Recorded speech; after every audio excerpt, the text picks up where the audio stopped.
Hello बच्चों, उम्मीद है फिट फाट होंगे और क्लास 12 बोर्ड्स के लिए जबरदस्त तैयारी कर रहे होंगे। आपको सपोर्ट करने के लिए ये सीरीज मैंने चालू कर रखी है। आज हम लोग पहुंच गए हैं चैप्टर नंबर 12 एटम्स के ऊपर। वन शॉट वीडियो है और ये ऐसा वन शॉट वीडियो है बेटा कि इसको आप देखेंगे तो सारे टॉपिक आपको कवर मिलेंगे। फिजिक्स कैसे आसान भाषा में पढ़ाई जा सकती है, मैं उसकी पूरी कोशिश करता हूं और आपको मक्खन जैसा ही समझ में आएगा। बिल्कुल कंफर्टेबली आप पूरा वीडियो देखिए और पूरा वीडियो देखकर हर कॉन्सेप्ट को बहुत ही कम समय में स्ट्रांग तरीके से आगे बढ़ा के ले जाइए। अगर आप ये चाहते हैं कि फिजिक्स आसान भाषा में आपको समझ में आए, वीडियो देख के न्यूमेरिकल निकलने लगे, तो झट से अरविंद एकेडमी चैनल को सब्सक्राइब कर लीजिए फॉर टॉप क्वालिटी कंटेंट। चलिए बात को स्टार्ट कर लेते हैं, आते हैं चैप्टर नंबर 12 एटम्स के ऊपर। तो ये रहा बेटा अपना एटम्स, वन शॉट वीडियो है, ऑल कॉन्सेप्ट डेरिवेशन न्यूमेरिकल के साथ में। अब आपको मदद करने के लिए मैंने यहां पर एक ऑल वीडियो लाइब्रेरी का लिंक बना दिया है या ऑल वीडियो लाइब्रेरी बना दी है, जिसमें जो जो वीडियो आपकी मदद के लिए मैं बना रहा हूं आपको मिलता चला जाएगा। जैसे देखिए वन शॉट वीडियो का टाइटल है, इसमें कई सारे हेडिंग्स हैं यानी चैप्टर।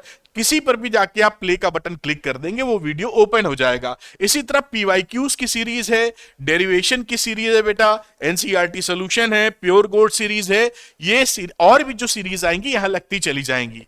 तो कई बार ऐसा होता था कि बच्चे वन शॉट देख रहे होते थे और कहते थे सर इसका पीवाईक्यूज बना दीजिए। ऑलरेडी मैं बनाया हूं आपकी हेल्प करने के लिए, लेकिन उनको पता नहीं है। तो इस ऑल वीडियो लाइब्रेरी से आपको मालूम रहेगा कि अरविंद सर आपको हेल्प करने के लिए क्या क्या चीजें लेके आ रहे हैं और ये लेटेस्ट और अपडेटेड रहने वाली है, यानी इसका फायदा पूरा उठा सकते हैं। जो भी सीरीज आएगी इसमें आपको दिखेगी, आप पढ़िए धमाकेदार अंदाज में। अच्छा, इस वीडियो लाइब्रेरी पर आप पहुंचेंगे कहां से? तो पहला तो क्या है कि आप ये देखिए अरविंद एकेडमी का होम पेज है बेटा।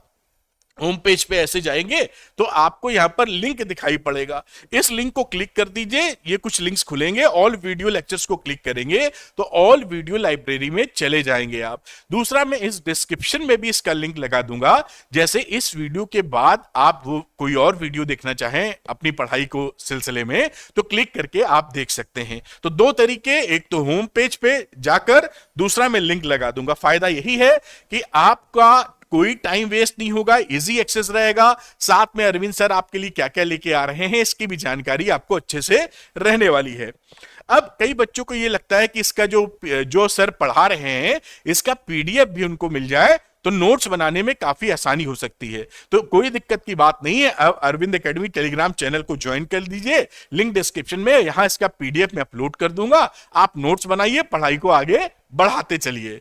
आपके लिए बहुत ही सुंदर और जबरदस्त स्ट्रॉन्ग कोर्सेज हैं जिसकी जरूरत आपको पड़ेगी ही पड़ेगी। जैसे प्रीवियस ईयर क्वेश्चन, आप बोर्ड की तैयारी कर रहे हैं और अगर आपने प्रीवियस ईयर क्वेश्चन नहीं लगाए हैं तो इसमें बहुत बड़ी गलती है। ऐसा हो ही नहीं सकता कि आप इसको ना लगाएं। अपने टीचर से बात करें, अपने पापा से बात करें, अपने भैया से बात करें, बहन से बात करें, सब यही बताएंगे प्रीवियस ईयर क्वेश्चन लगने चाहिए। अब मुद्दा यह है कि 10 साल के प्रीवियस ईयर क्वेश्चन आप लेने के लिए जाते हैं मार्केट में तो 300-400 रुपए की केवल एक फिजिक्स की बुक आपको मिलेगी, इससे कम नहीं मिलती। अच्छे पब्लिशर की मैं बात कर रहा हूं। यहां पर इस प्रॉब्लम को सॉल्व करने के लिए हम लोग ने क्या किया है कि 12th पीसीएम या 12th पीसीबी 10 साल के 2023 से लेकर 2014 तक 10 इयर्स के chapter wise, topic wise fully solve PYQs आपके लिए लेके आ गए हैं और केवल 299 में, यानी 12th पीसीएम अगर आप ले रहे हैं तो 299 में ले सकते हैं। 12th पीसी भी ले रहे हैं तो इतने में वो भी ले सकते हैं। फुली सॉर्ट है, 10 साल के chapter wise, topic wise papers हैं, इसको जरूर लगाइए। दूसरा, एडिशनल प्रैक्टिस के लिए कुछ बच्चों को रहता है सर 95% लाने हैं, उससे ऊपर भी लाने हैं, तो उनके लिए ये क्वेश्चन बैंक है पीसीएमबी का, जिसका नाम दिया है all in one question bank. और इसमें सभी तरह के questions, all type of questions, हजारों MCQ, assertion reasoning, 200-250 case study और 20 सैंपल पेपर आपको मिल जाएंगे। यानी ये लेने के बाद आपको कुछ लेने की आवश्यकता नहीं पड़ेगी, इतनी प्रैक्टिस का मटेरियल इसके अंदर है। पीसीएमबी चारों सब्जेक्ट का अगर आप लेना चाहें तो 699 में ले सकते हैं। आप देखेंगे किसी का भी आप लेने जाएंगे तो एक सब्जेक्ट 750-800 रुपए का आता है और इतने क्वेश्चन जो हमने दिए उतने नहीं होंगे वहां पर, उससे कम होंगे। तो उससे ज्यादा क्वेश्चंस और चारों सब्जेक्ट 699 में आप ले सकते हैं। जो बच्चे इंटरेस्टेड हैं इसको लेने में, उनको लेना कैसे होगा? अरविंद एकेडमी ऐप पर जाएं, लिंक दिया है डिस्क्रिप्शन में, क्लिक करें, डाउनलोड कर लें। इसके स्टोर सेक्शन में जाकर आप इसमें एनरोल कर सकते हैं और अपनी पढ़ाई को आगे बढ़ा सकते हैं बहुत ही शानदार तरीके से। चलिए वीडियो को स्टार्ट करते हैं, जिस वजह से वीडियो बना है करते हैं शुरू। तो बेटा एटम्स का वन शॉट स्टार्ट करते हैं, पूरा डिटेल्ड वर्जन आपको पढ़ाऊंगा, मजा आ जाएगा, सब सीख जाएंगे। तो एटम्स की बातचीत शुरू करते हैं। पहली चीज क्या हुआ कि जे थॉमसन ने 1897 में जब इलेक्ट्रॉन्स की खोज की और यह भी खोजा कि जो एटम्स होता है वो इलेक्ट्रिकली न्यूट्रल होता है। तो अगर इलेक्ट्रॉन निगेटिवली चार्ज पार्टिकल है और टोटल एटम जो उन्होंने खोज रहे हैं वो इलेक्ट्रिकली न्यूट्रल है, तो इस एटम के अंदर आपके उतने ही निगेटिव चार्ज के बराबर ही पॉजिटिव चार्ज होने चाहिए, जिससे नेट रिजल्ट न्यूट्रल आ जाए। अब ये कैसे जाने कि ये जो पॉजिटिवली चार्ज आइटम है इसमें या इलेक्ट्रॉन है, ये कहां पर हैं, एटम में कहां विद्यमान है, कहां स्थित हैं? यही मतलब हो गया कि हम स्ट्रक्चर ऑफ एटम को जानने का प्रयास कर रहे थे। कि ये तो मालूम कर दिया था कि भाई एक एटम है, उसमें इलेक्ट्रॉन पाए जाते हैं, जो 1897 में जे थॉमसन साहब बता गए। सभी में इलेक्ट्रॉन जैसा एक सेम पार्टिकल मिलता है और इलेक्ट्रिकली न्यूट्रल भी है एटम। तो एटम में ये प्लस और माइनस कैसे व्यवस्थित हैं, यानी स्ट्रक्चर ऑफ एटम क्या है, इसकी बातचीत चालू हो गई। अब क्या हुआ 1897 के बाद जे थॉमसन ने ना 1898 में अगले ही साल अपना एक मॉडल दे दिया एटम का कि भाई ये व्यवस्था मुझे लगती है ऐसा होना चाहिए। इनका मॉडल चला भी 10-12 साल, 1911 में नया रदरफोर्ड साहब लेके आए, तो 1898 से 10-12 साल, क्योंकि बड़े साइंटिस्ट थे, चीजें बता गए थे, तो फॉलो करते रहे लोग। इनका मॉडल क्या था देखिए, इन्होंने कहा कि जो एटम होता है उसमें जो पॉजिटिव चार्ज होता है ये यूनिफॉर्मली डिस्ट्रीब्यूटेड होता है, यानी ये जो छोटे छोटे डॉट दिख रहे हैं ये देखिए पॉजिटिवली चार्ज जो मैटर है पूरा डिस्ट्रीब्यूटेड है, यूनिफॉर्मली डिस्ट्रीब्यूटेड है थ्रू आउट द एटम। और उसके अंदर जो इलेक्ट्रॉन होते हैं ये एम्बेडेड हैं। एम्बेडेड का मतलब धसे हुए हैं। कैसे? जैसे कि हम लोग खरबूजा लेने जाते हैं, तरबूज लेने जाते हैं ना, तो तरबूज में उसके बीज पाए जाते हैं ना, कौन सा बीज कहां मिलेगा ये किसी को नहीं मालूम, लेकिन धसे रहते हैं उसके अंदर, तरबूज के अंदर। तो यही चीज यहां पर है कि ये जो इलेक्ट्रॉन है ये धसे हुए हैं, एम्बेडेड हैं इस पूरी पॉजिटिवली चार्ज जो फैला हुआ है उसके अंदर। कहां धसे ये किसी को नहीं मालूम। इस मॉडल को प्लम पुडिंग मॉडल का भी नाम दिया गया अंग्रेजी में या इंग्लिश में। प्लम पुडिंग मॉडल का मतलब क्या है? आप खाने के बाद आपने देखा होगा पुडिंग कई लोग खाते हैं डेजर्ट में, मतलब जैसे कई लोग मिठाई खाते हैं खाने के बाद अच्छा लगता है, तो पुडिंग होती है ना कस्टर्ड टाइप का आइटम, अंदाजा होगा। तो उसमें बहुत सारे मेवे पड़े होते हैं, तो जब आप चम्मच से कस्टर्ड लेते हैं पुडिंग खाने के लिए, तो उसमें उस चम्मच में मेवा आया है कि नहीं और कितने मेवे आए हैं ये किसी को नहीं मालूम। उसी बेसिस पे इसका नाम है प्लम पुडिंग मॉडल, कि भाई ये जो इलेक्ट्रॉन हैं ये कहां धसे हैं ये किसी को नहीं मालूम। हां, जितने धसे उसी हिसाब से हैं कि आपका एटम इलेक्ट्रिकली न्यूट्रल हो जावे। तो ये प्लम पुडिंग मॉडल के लिए ये व्यवस्था चालू रही 1898 से कई सालों तक। लेकिन ये फेल हो गया मॉडल जब रदरफोर्ड का मॉडल आया। तो क्यों? उससे पहले क्योंकि कुछ खामियां थी तगड़ी इसमें। देखिए खामियां क्या थी, तो अब बात करते हैं फेलियर ऑफ थॉमसन मॉडल। तो थॉमसन मॉडल में फेलियर क्या रहा? It could not explain the origin of several spectral series in the case of hydrogen and other atom। अभी हम देखेंगे इसी लेक्चर में कि जो स्पेक्ट्रम मिलता है हाइड्रोजन का वो सीरीज में मिलता है, लाइंस मिलती हैं। तो ये लाइन आखिर इस एटम से कैसे आ रही हैं, स्पेक्ट्रल लाइंस, इसको ये एक्सप्लेन नहीं कर पाया। दूसरा क्या रहा कि अभी एक इसी जस्ट बाद हम लोग पढ़ेंगे अल्फा पार्टिकल स्कैटरिंग एक्सपेरिमेंट, जो रदरफोर्ड के कहने पर उनके शिष्यों ने किया था।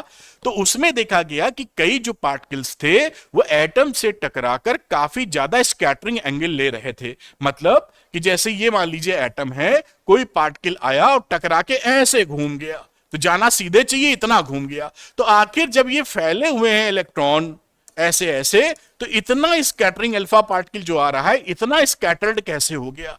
तो तो ये लार्ज स्कैटरिंग एंगल को भी अल्फा पार्टिकल के अंदर जो एक्सपेरिमेंट हुआ था उसको ये एक्सप्लेन नहीं करता, क्योंकि जब अल्फा पार्टिकल टकराएगा किसी से ना, तब तो इतनी तेजी से अपना रास्ता बदलेगा ना, इतना स्कैटरिंग एंगल। तो कोई यहां आप तो बता रहे हैं इलेक्ट्रॉन तो वैसे ही बहुत ही कम मास का है और बिखरा हुआ है कहीं, तो टकरा के ऐसा इतना क्यों घूमेगा? तो इस मॉडल को भी ये एक्सप्लेन नहीं कर पाए, तो ये फेलियर ऑफ थॉमसन मॉडल हो गया। अब अगला जो बात आती है वो अल्फा पार्टिकल स्कैटरिंग एक्सपेरिमेंट आता है बेटा। उसमें क्या हालचाल रहा देखिए, अल्फा पार्टिकल में जो कि रदरफोर्ड के कहने पर 1911 में गेगर एंड मार्टसन ने एक्सपेरिमेंट किया था, उन्हीं के साथ थे, साइंटिस्ट थे, इन्हीं के साथ काम करते थे रिसर्च वगैरह का। तो इस मॉडल में क्या किया गया मैं आपको बताता हूं। ये देखिए फोटो बनी, इस फोटो को मैंने बड़ा करके अगली स्लाइड पे लिया है, तो मैं वहां पे ले लेता हूं आपको समझाने के लिए, तो आसानी से आपको दिखाई पड़ेगा। ये एनसीईआरटी की फोटो लगी हुई है, जैसे 3D टाइप समझ सके, और ये एक्सपेरिमेंट की फोटो लगी हुई है। यहां पर इन्होंने क्या ले लिया, बिस्मिथ। बिस्मिथ क्यों? क्योंकि ये एक रेडियो एक्टिव मटेरियल होता है। आप इसको 83-214 लिख दीजिए। क्या है? रेडियो एक्टिव मटेरियल बेटा। तो अगर ये रेडियो एक्टिव मटेरियल है तो ये क्या कर रहा है, अपने से अल्फा पार्टिकल रिलीज भी कर रहा होगा। तो अल्फा पार्टिकल निकाल रहा है। अल्फा पार्टिकल क्या होता है ये भी अगली स्लाइड में बताऊंगा, कई बच्चों को नहीं मालूम रहता है। तो अल्फा पार्टिकल ये बराबर निकाल रहा है। अब इस अल्फा पार्टिकल को, ये जो गोल्ड फॉयल है, यहां पे ये क्या रखा, सोने की गोल्ड फॉयल। अब ये सोने की जो पतली सी झिल्ली है, फॉयल है जिसे बोलते हैं, जैसे एल्युमिनियम फॉयल ले जाते हो ना पराठा लपेट के टिफिन में सुबह, वैसे ही उससे भी बहुत पतली ये फॉयल है, वैसे उसी को फॉयल बोलते हैं। ये गोल्ड फॉयल है। तो इसका जो मोटाई थी 2.1 इंटू 10⁻⁷ मीटर तक की थी। गोल्ड इसी वजह से लिया गया था कि गोल्ड को पीटते पीटते आप बहुत पतला भी करेंगे तो ये चिटक के टूटता नहीं है जल्दी, हमें पतली से पतली मेम्ब्रेन या फॉयल चाहिए थी, इसलिए गोल्ड लिया। 10⁻⁷ मीटर बहुत ही ज्यादा कम हो गया, आप जान ही रहे हैं, इसलिए गोल्ड का इस्तेमाल किया गया। तो गोल्ड फॉयल यहां लगाई गई, अल्फा पार्टिकल की स्कैटरिंग यहां कराई गई। स्कैटरिंग या बीम बनाने के लिए जो साइंटिफिक अपरेटस यूज होता है उसको बोलते हैं कोलीमेटर। ये देखिए कोलीमीटर है, यहां पर बिस्मिथ रखा है, ये लेड ब्लॉक है। लेड ब्लॉक क्या करता है, क्योंकि हार्मफुल रेज होती हैं रेडियो एक्टिव से, तो किसी और को डैमेज ना करें इसलिए लेड ब्लॉक में रख देते हैं। लेड ब्लॉक उनको एब्जॉर्ब कर लेता है रेडियो एक्टिव रेडिएशंस को। थोड़ा सा यहां पर एक निकलने भर की जगह छोड़ते हैं, ओपनिंग, ये देखिए यहां से ये निकला और इसकी बीम बनानी है, एक जगह हिट करवा रहे हैं तो यहां पर कोलीमीटर लगा दिया जिससे बीम बन जाए, और यहां गोल्ड फॉयल है जहां से ये टकरा गई। ठीक, अब इसके बाद क्या करते हैं, इस तरफ जैसे आप देख रहे हैं यहां पर आपने क्या किया, जिंक सल्फाइड की स्क्रीन लेप लगा दिया अंदर से जिंक सल्फाइड का, और माइक्रोस्कोप से, क्योंकि जब ये अल्फा पार्टिकल यहां से हिट करेगा अंदर जाएगा, और ये सीधे जाना था लेकिन इतना स्कैटरिंग एंगल लिया थीटा, तो जब ये जिंक सल्फाइड से जाके लड़ता है तो वहां पर फ्लैशेस देता था, चमक, जैसे जुगनू नहीं चमक देता है, जुगनू को इंग्लिश में जुगनू समझ देखा होंगे ना रात में टिमटिमाता है ऐसे, तो जुगनू को फायर फ्लाई बोलते हैं इंग्लिश में। तो ये जुगनू यहां टकराता था तो चमक या फ्लैश आती थी। ये माइक्रोस्कोप से फ्लैशेस को काउंट कर लिया गया, और कहां फ्लैश मिल रही है, यहां मिल रही कि यहां मिल रही कि यहां मिल रही कि यहां मिल रही, उसको भी ये घूम सकता था माइक्रोस्कोप।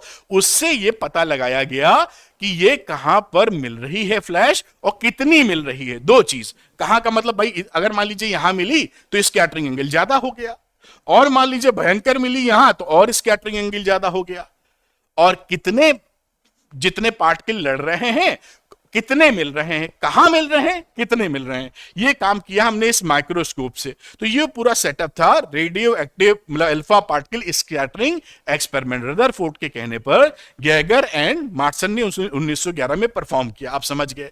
अब इस एक्सपेरिमेंट को उन्होंने परफॉर्म करके ना एक अभी आपको दिखाऊंगा, एक उन्होंने एक ऑब्जर्वेशन ग्राफ बनाया कि भाई अल्फा पार्टिकल हम डाल रहे हैं तो कितने और कितने ज्यादा स्कैटर्ड होके हमको मिल रहे हैं। भाई अगर सीधा गया तो नो स्कैटरिंग, भाई सीधे सीधे निकल गया, और अगर घूमा तो घूम के यहां हिट किया तो ये थीटा इसकी आ गई स्कैटरिंग एंगल। लेकिन साथ में कितने लोग ऐसे गए वो भी उसके अंदर बताया गया। तो आइए उसको भी देखेंगे हम लोग, लेकिन उससे पहले कई बच्चों को अल्फा पार्टिकल नहीं पता होता और आपके बोर्ड एग्जामिनेशन में अल्फा पार्टिकल के भी सवाल बड़े पूछे जाते हैं। तो अल्फा पार्टिकल क्या होता है? ये हीलियम का न्यूक्लियस होता है, यहां कहीं लिखा भी होगा, न्यूक्लियस ऑफ हीलियम कह दीजिए, न्यूक्लियस ऑफ हीलियम। तो हीलियम में जो 2 इलेक्ट्रॉन बाहर पाए जाते हैं उनको हटा देते हैं, निकाल देते हैं, आयन बन जाता है, तो हीलियम आयन भी कह सकते हैं आप। तो उसमें क्या होता है, उसमें चार्ज आ जाता है 2+। प्रोटॉन पर एक प्लस अगर है प्लस ई, तो इस पर +2e चार्ज होता है। तो ये देखिए, ये यहां लिखा है क्यू अल्फा चार्ज 2qp, ये qp का मतलब प्रोटॉन पे चार्ज +2e के बराबर। आप समझ गए, हीलियम में चार्ज 2 इलेक्ट्रॉन के बराबर है लेकिन पॉजिटिव है, ठीक है। दूसरी बात, इसका मास कितना होता है? तो प्रोटॉन के मास से 4 गुना ज्यादा, यानी 4 mp। तो इस बात को आप ध्यान रखेंगे क्योंकि ये आपके न्यूमेरिकल्स में टपकेगा, बहुत पसंदीदा सवालों में से है जहां पर अल्फा पार्टिकल का इस्तेमाल किया जाता। और जब यही नहीं मालूम होगा तो करेंगे क्या? ठीक है, आप समझ गए, मास 4 गुना ज्यादा प्रोटॉन से और चार्ज प्रोटॉन से दुगना। बड़ी अच्छी बात है, अल्फा पार्टिकल भी समझ गए। अब देखिए, इन्होंने जो ग्राफ बनाया उसको प्यार से समझ लेते हैं, बहुत ही आसान ग्राफ है। ये ग्राफ है ऑब्जर्वेशन जो अल्फा पार्टिकल स्कैटरिंग एक्सपेरिमेंट किया। यहां पर दिखाया स्कैटरिंग एंगल थीटा, लिखा है, मैं केवल थीटा शो कर रहा हूं, और यहां दिखाया नंबर ऑफ स्कैटर्ड पार्टिकल्स, भाई इस थीटा पर कितने लोग स्कैटर्ड हुए हैं। ये देखिए, शुरू में 0 है यानी कम स्कैटरिंग है, और जैसे जैसे थीटा बढ़ा रहे हैं वैसे स्कैटरिंग एंगल बढ़ रहा है। स्कैटरिंग एंगल बढ़ने का मतलब है, अगर ये सीधे चला गया तो थीटा 0 है, थोड़ा घूम गया तो थीटा 1, और घूम गया तो थीटा 2। तो ये स्कैटरिंग एंगल बढ़ने का मतलब ये ज्यादा घूम रहा है, और कुछ नहीं घूमा तो सीधा निकल गया। तो यहां पर सबसे पहली बात क्या देखी गई कि अधिकतर, ये 0 और इसके पास देखिए, तो अधिकतर लोग क्या हैं, लगभग अनडिवेटेड जा रहे हैं, यानी यहां पे सीधे भेजे गए तो लगभग सीधे निकल गए बहुत सारे लोग। ये देखिए, यहां लिखा है most of the alpha particle pass through the gold foil suffer only small deflection, या तो सीधे निकल गए या बहुत कम डिफ्लेक्शन आया उसमें, भाई सीधे निकल गए, जरा सा घूमे।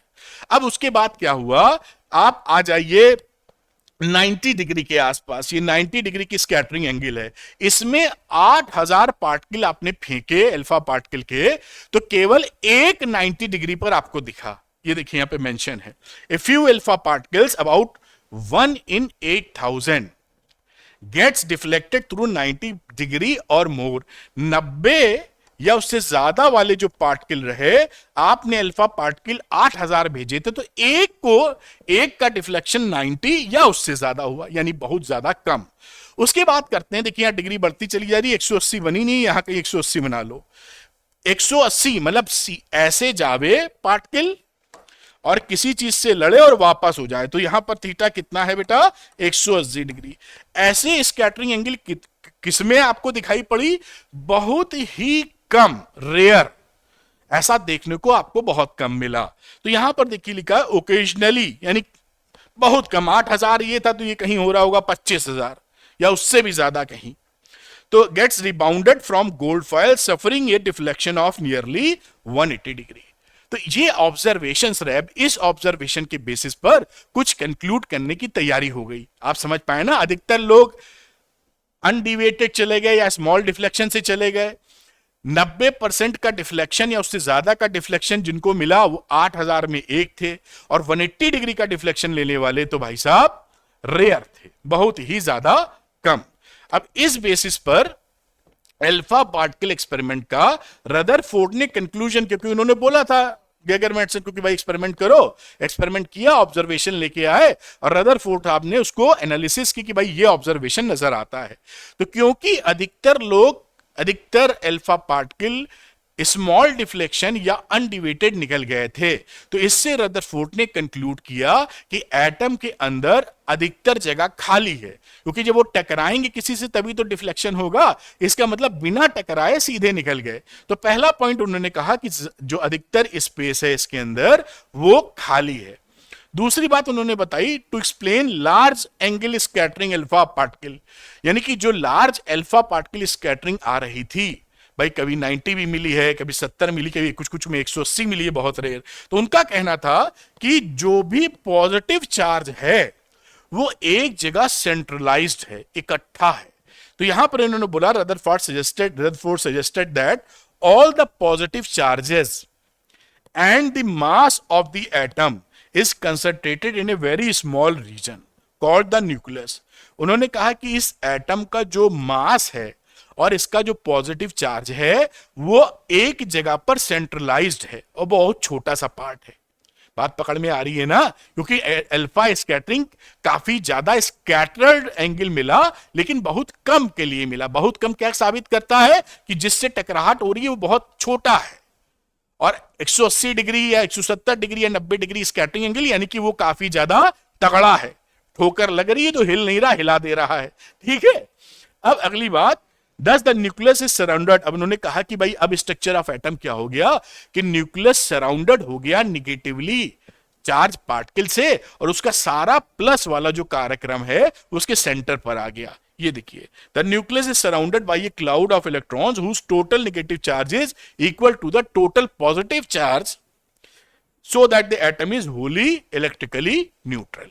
बात पकड़ में आपके आ गई होगी। अब ये बड़ा अच्छा मॉडल बनने की तरफ बढ़ना शुरू हुआ, इस बात को आप समझ पाए। अब यहां दूसरी एक पॉइंट या एक फंडा आता है, अंडे का फंडा, जिसमें बात की जाती है क्लोजेस्ट अप्रोच की। क्योंकि जो अल्फा पार्टिकल जा रहा था ना टकराने गोल्ड फॉयल के एटम से, तो वो गोल्ड फॉयल के एटम में घुस नहीं जाता है।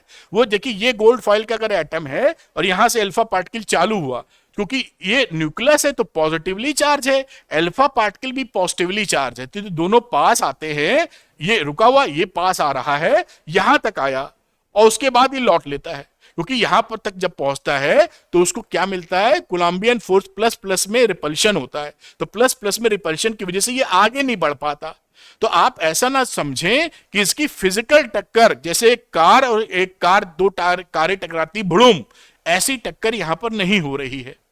फिजिकल टक्कर नहीं है, यहां न्यूक्लियस है, ये अल्फा आया, यहां तक पहुंचा और इससे आगे नहीं बढ़ा, फिर लौट लिया। तो ये इसको भी कोलिजन कहा जाता है, जहां पे फिजिकल टक्कर ना हो, ऐसी व्यवस्था हो। तो ये जो क्लोजेस्ट अप्रोच रही, जहां तक नजदीक तक ये पहुंचा, उसकी बातचीत चल रही है कि ये क्लोजेस्ट अप्रोच आखिर कितनी है। क्योंकि जो क्लोजेस्ट अप्रोच होगी उससे कम ही न्यूक्लियस होगा। भाई न्यूक्लियस तो इतने में ही मामला है, आप यहां तक पहुंचे हैं तो न्यूक्लियस तो इससे काफी कम होगा। तो ये हमें अंदाजा हो जाएगा कि न्यूक्लियस का जो ऑर्डर है या जो साइज है वो क्लोजेस्ट अप्रोच से काफी कम होना चाहिए, तो अंदाजा हो जाएगा अपने को। खैर, तो क्लोजेस्ट अप्रोच आप समझ गए। ये क्लोजेस्ट अप्रोच हम लोग किसको बोल रहे हैं, तो ये देखिए अल्फा पार्टिकल था, यहां तक पहुंचे साहब, न्यूक्लियस यहां है और इसके बाद ये लौट लिए, तो क्लोजेस्ट कितना पहुंचे, दैट इज आर नॉट।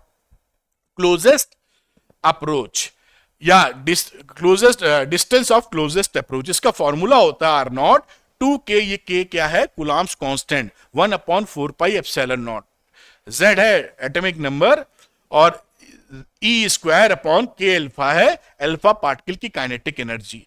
ये फॉर्मूला कहां से आया, मैं इसको डेराइव करके 1 मिनट में दिखा देता हूं, बहुत ही सरल मामला है।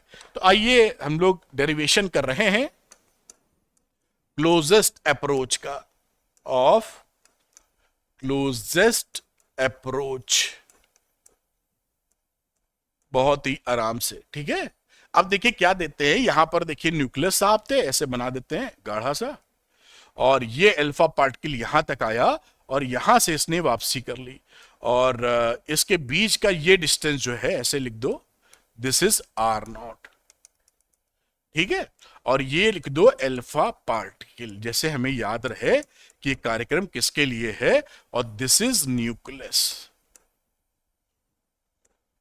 पॉजिटिव है न्यूक्लियस और पॉजिटिव ये भी था। ठीक, ये कहानी हो गई। अब यहां पर देखिए क्या है, चार्ज ऑन अल्फा पार्टिकल क्या होता है, मैं लिखता हूं कुछ बातें आपको बताने के लिए जिससे बिल्कुल क्लियर हो जाए। चार्ज ऑन अल्फा पार्टिकल, अभी आपसे बात हुई थी किस पे, जो Q1 चार्ज होता है प्लस 2e के बराबर होता है। हम लोग अभी जान चुके हैं, पहचान चुके हैं। अच्छी बात देखते क्या है, ये जो न्यूक्लियस है इसका हिसाब किताब क्या है। तो charge on nucleus, charge on nucleus, इस पे चार्ज Q2 की वैल्यू होगी प्लस Ze, Z इसका एटॉमिक नंबर हो गया, और उतने ही प्रोटॉन पाए जा रहे हैं, उतना ही प्लस Ze इस पे चार्ज हो गया। अब देखिए अगली बात करते हैं क्या है, अल्फा पार्टिकल पर Z क्या है, एटॉमिक नंबर,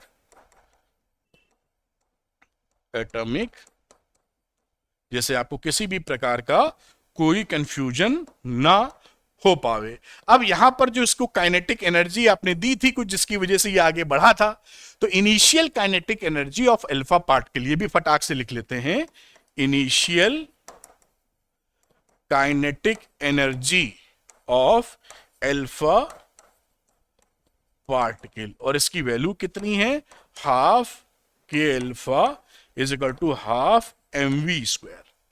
अब जब ये यहां पहुंचा है इस जगह, तो यहां पर पोटेंशियल एनर्जी इसकी क्या है भाई, एक क्षण के लिए रुक गया ना, तो यहां पर काइनेटिक एनर्जी तो है नहीं, पोटेंशियल एनर्जी है। तो उस पोटेंशियल एनर्जी की वैल्यू क्या है देख लेते हैं। तो यहां पर मैं लिख देता हूं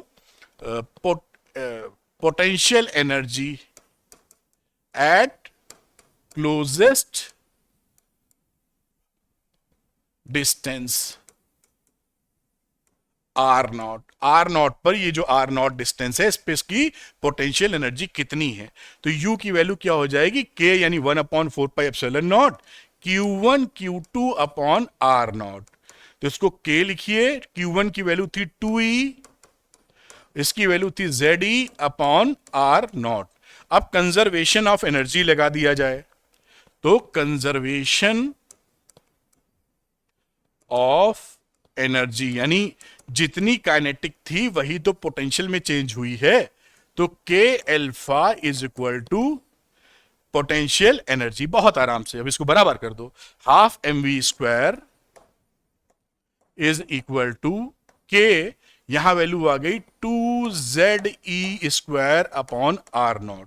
अब यहां से हम लोग R0 की यहां से वैल्यू निकाल लीजिए बहुत ही प्यार से। तो ये रहा देखिए R0, और यहां पे वैल्यू क्या आ गई, आ गई 2, ये हो जाएगा यहां पर 4, तो 4K Ze, कुछ मैंने 2 आया ना, 2Ze², ये बिल्कुल ठीक तो लिखा हुआ है। आगे चलते हैं ले देखे, तो ये वैल्यू आ गई 4K Ze², R0 इधर है, अपॉन mv²। तो ये वैल्यू आई 4K Ze² यानी हाफ mv², ये वैल्यू है। अगर आप काइनेटिक एनर्जी के फॉर्म में लिखना चाहें तो इसको लिख सकते हो 2K Ze², इस 2 को हाफ लिख लो यहां mv²। तो एक फॉर्मूला और बन गया 2K Ze² upon K alpha, ये kinetic energy of alpha particle है। और बेटा ये जो है ये क्या है कार्यक्रम, K है कूलम्ब्स कांस्टेंट। तो यहां पर ये आपका R0 निकल आया है, मैं यहां लिख देता हूं K इज इक्वल टू 1/4πε0, और K अल्फा क्या है, kinetic energy of alpha particle, जैसे आप कंफ्यूज ना करें। अब ये देखिए क्लोजेस्ट अप्रोच का फॉर्मूला आपको याद भी होना चाहिए, और इसी से इसमें जब वैल्यू रखी गई गोल्ड फॉयल के लिए, जो मैं वैल्यू रख नहीं रहा हूं, थोड़ा अंदाजा या दिखा देता हूं बस आपको, फॉर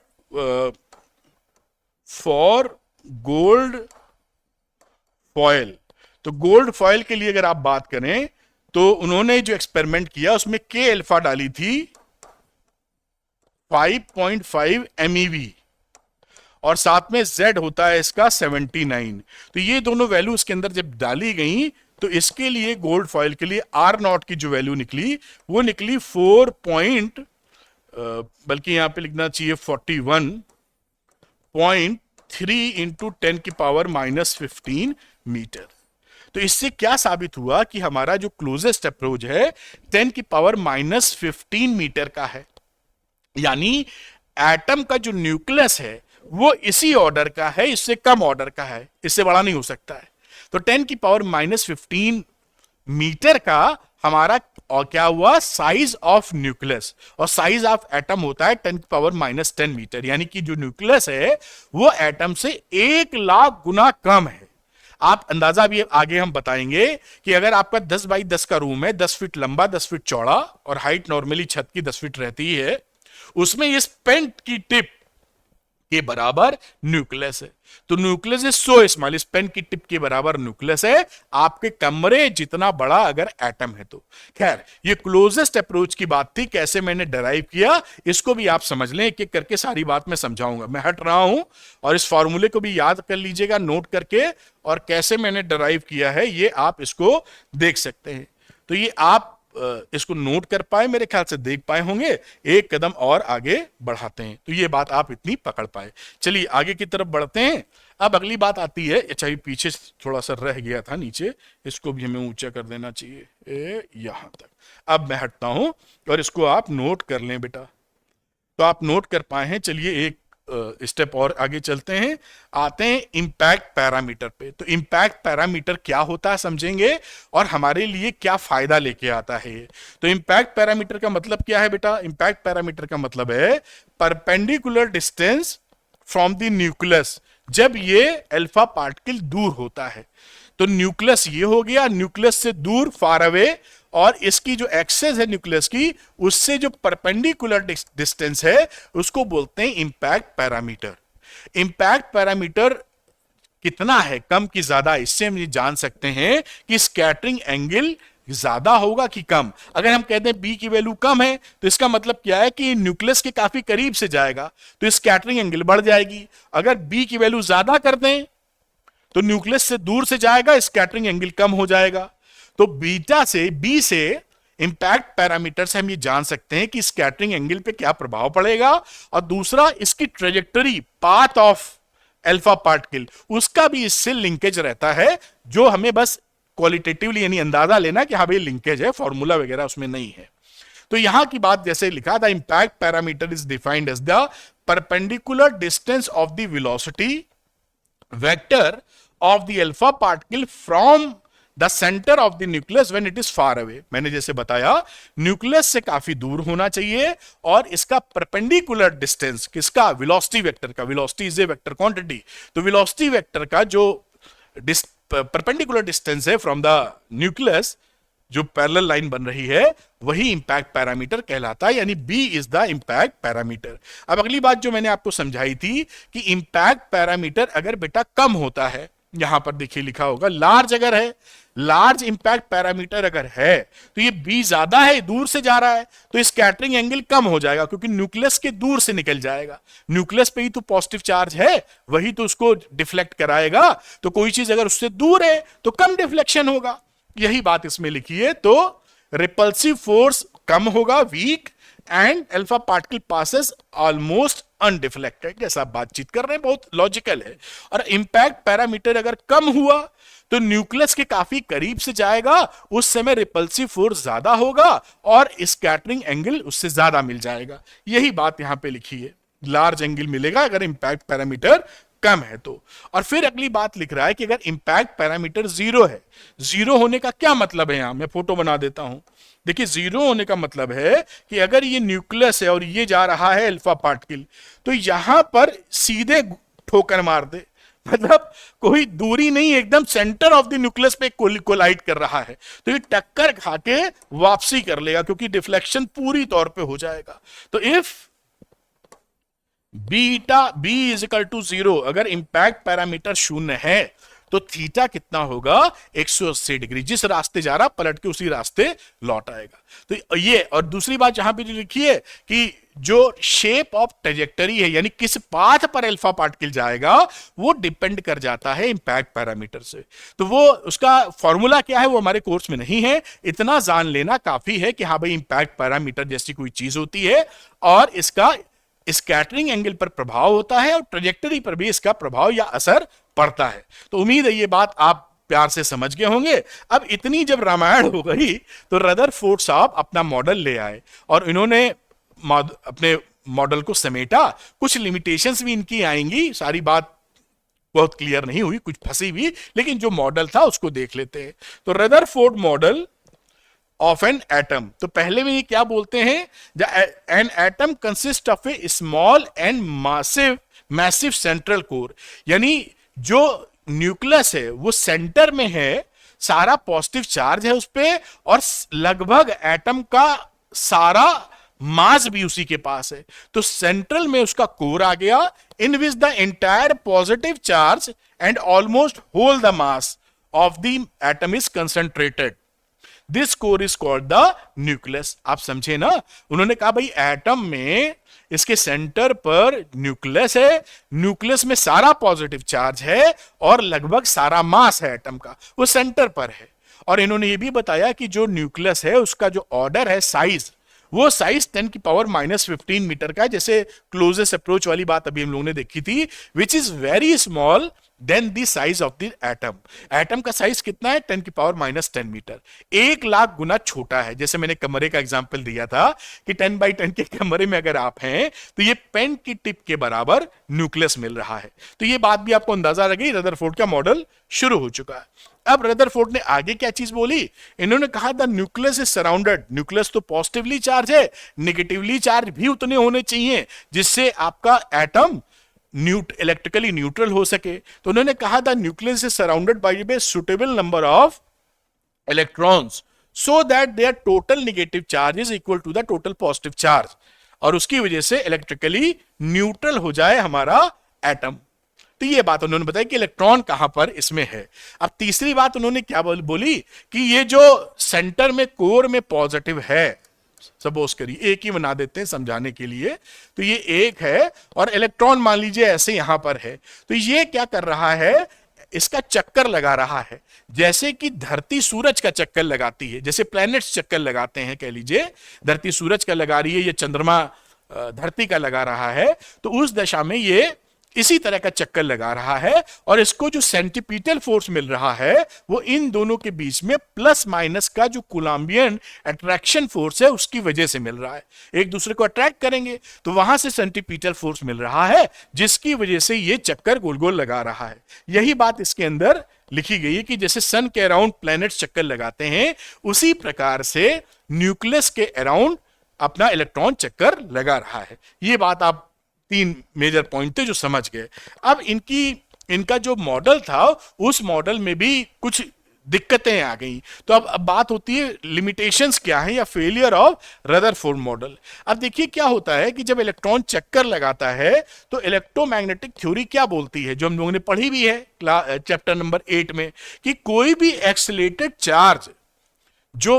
भी चार्ज जो एक्सेलेटेड मोशन में है हमेशा इलेक्ट्रोमैग्नेटिक वेव निकालता है। इलेक्ट्रोमैग्नेटिक वेव निकालने का मतलब है एनर्जी रिलीज कर रहा है इन दी जैसे कि इलेक्ट्रोमैग्नेटिक वेव में energy in the form of electromagnetic wave. बात पकड़ में आ रही है ना। अब ये जो सर्कुलर मोशन है, जो इलेक्ट्रॉन चक्कर लगा रहे हैं, ये आपका एक्सेलेटेड मोशन है। आप जानते ही हैं कि सर्कुलर मोशन कैसे होते हैं, एक्सेलेटेड मोशन, क्योंकि उसके ऊपर एक्सेलेशन, सेंटीपीटल एक्सेलेशन और सेंटीपीटल फोर्स लग रहा होता है बराबर। तो अगर ये एक्सेलेटेड मोशन में है तो ये इलेक्ट्रोमैग्नेटिक वेव निकालेगा, यानी अगर ये इलेक्ट्रोमैग्नेटिक वेव निकालने लगा यहां से तो एनर्जी लूज करेगा। भाई एनर्जी कंजर्वेशन होता है, अगर कहीं पर एनर्जी दे रहा है तो अपने पास से खर्चा कर रहा है, और जैसे जैसे एनर्जी खर्चा करेगा वैसे वैसे इसका रेडियस अराउंड द न्यूक्लियस कम होता जाएगा और जल्दी ही ये न्यूक्लियस में स्वाहा हो जाएगा, जाके भस्म हो जाएगा, उससे मिल जाएगा, बात खत्म हो जाएगी, फिर खत्म हो गया खेल। बात समझ रहे हैं ना। तो अगर ऐसा होगा तो हमारा एटम कहां पर स्टेबल कहां रहा, स्टेबिलिटी का क्वेश्चन उठ गया। भाई एटम तो स्टेबल है, तो ये चीज हो गई दिक्कत भरी, क्योंकि इलेक्ट्रोमैग्नेटिक थ्योरी बता रही थी कि इससे अंदर से एक्सेलेटेड चार्ज इलेक्ट्रोमैग्नेटिक वेव निकालते हैं। तो सबसे बड़ी बात खड़ी हुई कि स्टेबिलिटी ऑफ एटम को रदरफोर्ड मॉडल साबित नहीं कर पाया। दूसरी बात क्या हुई कि जब ये ऐसे ऐसे घूमेगा अंदर की तरफ तो इसकी एंगुलर वेलोसिटी लगातार चेंज होगी, एंगुलर फ्रीक्वेंसी लगातार चेंज होगी बराबर। तो इसका जो स्पेक्ट्रम मिल रहा था, जो कि लाइन मिल रही थी, भाई लाइन मान लीजिए ऐसे मिली, फिर कहीं ऐसे मिली, तो ये लाइन जो मिल रही थी ये लाइन नहीं मिलनी चाहिए, कॉन्टिन्यूअस स्पेक्ट्रम मिलना चाहिए इसका। क्यों कॉन्टिन्यूअस स्पेक्ट्रम मिलना चाहिए? क्योंकि ये कॉन्टिन्यूअसली वेलोसिटी चेंज कर रहा है, एंगुलर वेलोसिटी, और कॉन्टिन्यूअसली इसकी फ्रीक्वेंसी बदल रही है। तो इसका रिजल्ट हमें कॉन्टिन्यूअस स्पेक्ट्रम के फॉर्म में आना चाहिए, जो कि एक्सपेरिमेंटली नहीं आया। तो ये दो बड़े किस्से हो गए जो लिमिट कर देता है रदरफोर्ड मॉडल को। एक तो स्टेबिलिटी ऑफ एटम जो मैंने यहां समझाया, और दूसरी कहानी की स्पेक्ट्रम में ये बात आनी कि कॉन्टिन्यूअस स्पेक्ट्रम ना मिलके लाइन स्पेक्ट्रम मिलना। तो यहां भी भसड़ हो गई भाई साहब। तो ये रदरफोर्ड मॉडल की कमियां रह गई, जिसको पूरा करने के लिए एक शानदार साइंटिस्ट पिक्चर में आए, नील बोर। तो नील बोर साहब एक नया मॉडल लेके आएंगे जहां इन खामियों को रोकेंगे या कुछ नया चीज इसमें ऐड करेंगे। चलिए देखते हैं आगे की कहानी। उससे पहले एक न्यूमेरिकल है, शायद इस न्यूमेरिकल को हम लोग कर लेते हैं, क्योंकि एग्जाम वगैरह में आएगा तो बड़े प्यार से आप कर पाएंगे। चलिए इसकी बात करते हैं और देखते हैं। एग्जाम्पल एनसीईआरटी का एग्जाम्पल है बेटा ये। और इन ए गैगर-मैटसन experiment, what is the distance of closest approach to the nucleus of 7.7 mega electron volt alpha particle before it comes momentarily to rest and reverse its direction? तो मैं आपको closest approach का पूरा डेरिवेशन करा चुका हूं, तो फॉर्मूला आपको पता है। अभी मैं दिखाता हूं। ये क्लोजेस्ट अप्रोच थी और उसका फॉर्मूला जो पढ़ा था हम लोगों ने 2k ZE² upon k alpha, ये इसका फॉर्मूला था। और ये जो k होता है, ये मैंने बोला था कूलम्ब्स कांस्टेंट है, तो इसकी वैल्यू अगर रख दी जाए तो 2ZE² और 1/4 पाई एप्सिलॉन नॉट, तो ये रहा 4 पाई, ठीक से लिखा नहीं मैंने, तो 4 पाई एप्सिलॉन नॉट, और ये kinetic energy of alpha particle हो गई। अब ये वैल्यू इसके अंदर डाल दें तो कोई बुराई नहीं है। तो देखिए 2 लिखा हमने, और ये 1/4 पाई एप्सिलॉन नॉट क्या होता है? 9 × 10⁹ ये इसकी वैल्यू हो गई। और साथ में बात की जाए तो इस पे चार्ज कितना, E² यानी 1.6 × 10⁻⁻19 का स्क्वायर। अब ये गोल्ड फॉइल की अगर बात है, before it comes to rest and receive direction, तो अगर मैं इसको Z लिख रहा हूं, बाद में Z की वैल्यू पुट कर दूंगा, गोल्ड फॉइल अगर होगा तो। गोल्ड फॉइल लिखा नहीं है इसमें, तो 1.2 × 10⁻12 जूल। अब ये वैल्यू कितनी आई? k अल्फा, ये यहां से देखिए k अल्फा दे रखी थी 7.7 MeV, मेगा इलेक्ट्रॉन वोल्ट। तो मेगा इलेक्ट्रॉन वोल्ट को आप चेंज कर लीजिए, ये जूल में कितना आ जाएगा? 1.2 × 10⁻² जूल। ये मेगा इलेक्ट्रॉन वोल्ट को हमने जूल में कन्वर्ट कर दिया। मेगा को 10⁵ में ले जाइए, इलेक्ट्रॉन वोल्ट के लिए 1.6 × 10⁻19 की कहानी इससे और बना दीजिए। तो ये वैल्यू हो गई, जूल में कन्वर्ट करके इतनी वैल्यू आ गई। अब इसको आप कैलकुलेट करेंगे तो आ जाएगा 3.84 × 10⁻16 Z, और ये रहा आपका मीटर। R0 ये मीटर है यूनिट। अगर ये हमारा गोल्ड फॉइल है, if material is gold, तो अगर गोल्ड है तो मैं कलर को थोड़ा बदल लेता हूं। इसका मतलब है फिर Z की वैल्यू कितनी ले लेंगे? 79 वैल्यू पुट कर दी जाए इसमें, तो R0 क्या हो जाएगा? 3.84 10⁻16, और ये Z की जगह आ गया 79।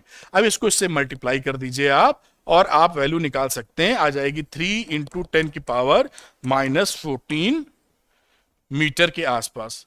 ठीक है, ये वैल्यू हो गई। जो आप लिखेंगे तो 30 फर्मी मीटर लिख सकते हैं। ये आपका आंसर आ गया। तो क्लोजेस्ट अप्रोच आप कैसे निकालेंगे, इस तरह मैं हटता हूं, नोट कर लीजिए। फिर आगे की बात करेंगे, इलेक्ट्रॉन की ऑर्बिट में कितनी एनर्जी होती है, काइनेटिक, टोटल वगैरह वगैरह। तो ये आप नोट कर लें बेटा, मेरे ख्याल से आप इसको नोट कर पाए होंगे। मैं पॉज कर लीजिए, नोट कर लीजिए, एक न्यूमेरिकल हो गया। चलिए आगे की बात करते हैं। जैसे कि रदरफोर्ड साहब बता गए, उसमें इलेक्ट्रॉन अलग अलग ऑर्बिट में चक्कर लगा सकता है।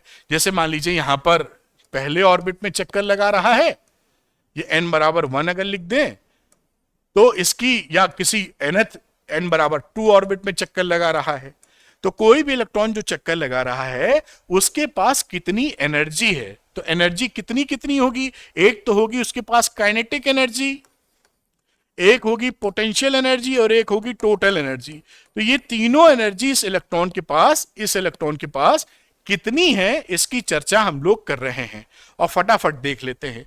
तो देखिए यहां पर हम और आप जानते हैं कि जब ये चक्कर लगाएगा तो सेंटीपीटल फोर्स हमें कूलम्बियन फोर्स से, इलेक्ट्रिक फोर्स से मिलेगा, जो आगे मैंने लिखा भी है, देखिए आपको जैसे अच्छे से समझ में आए। यहां पर देखिए Fc बराबर Fe है। Fc का मतलब क्या हो गया, सेंटीपीटल फोर्स, जो कि mv²/r होता है। ये देखिए सेंटीपीटल फोर्स, और इलेक्ट्रिक फोर्स क्या, 1/4πε0 Q1 Q2 upon r square. तो Q1 Q2 हो गया E इंटू ई, हाइड्रोजन के लिए समझ लीजिए चल रहे हैं, तो E इंटू ई, इलेक्ट्रॉन पे E और न्यूक्लियस पे E, तो E इंटू ई स्क्वायर अपॉन r स्क्वायर। अब इससे r निकाल लीजिए, दिस इज रेडियस, इस सेंस में आ गया। रेडियस का मतलब है रेडियस ऑफ द ऑर्बिट, ये बात कर रहे हैं इस समय। ये अगर आपका ये पहले कोई ऑर्बिट है तो ये आर आपका आया है this one, e square upon 4πε0 mv²। अब इसी से हाफ mv² निकाल लीजिए, ये के रहा काइनेटिक एनर्जी हाफ mv², और v की वैल्यू यहां से निकाली v² की, और ये इसमें पुट कर दी। तो काइनेटिक एनर्जी कितनी आ गई बेटा, E² अपॉन 8πε0 इंटू r, ये काइनेटिक है। इसी तरह आपने पोटेंशियल एनर्जी निकाली तो -E² अपॉन 1/4πε0 इंटू r। आप potential Q1 Q2 upon r से पोटेंशियल एनर्जी निकाल सकते हैं। तो ये देखिए पोटेंशियल एनर्जी निकल आई। अब अगर हम इसकी टोटल एनर्जी निकालेंगे तो इस काइनेटिक और पोटेंशियल को जोड़ दिया जाए, तो इन दोनों को हम जोड़ देते हैं। देखिए अगली स्लाइड में इसको जोड़कर भी आपको दिखाया है, जैसे कोई दिक्कत आपको ना आए। तो ये टोटल एनर्जी हो गई काइनेटिक प्लस पोटेंशियल, ये काइनेटिक एनर्जी थी स्क्वायर 8πε0r, माइनस कर दिया पोटेंशियल, ये वैल्यू देखिए आ गई -E² 8πε0 इंटू r। ये देखिए इसी के बराबर है, बस माइनस में, this is the kinetic energy. तो एक बड़ा ही अच्छा रिलेशन आता है, ये याद रखिएगा, वेरी इंपॉर्टेंट। कई जगह सवालों को सॉल्व नहीं करना पड़ता, इसी से हम अपना काम कर लेते हैं।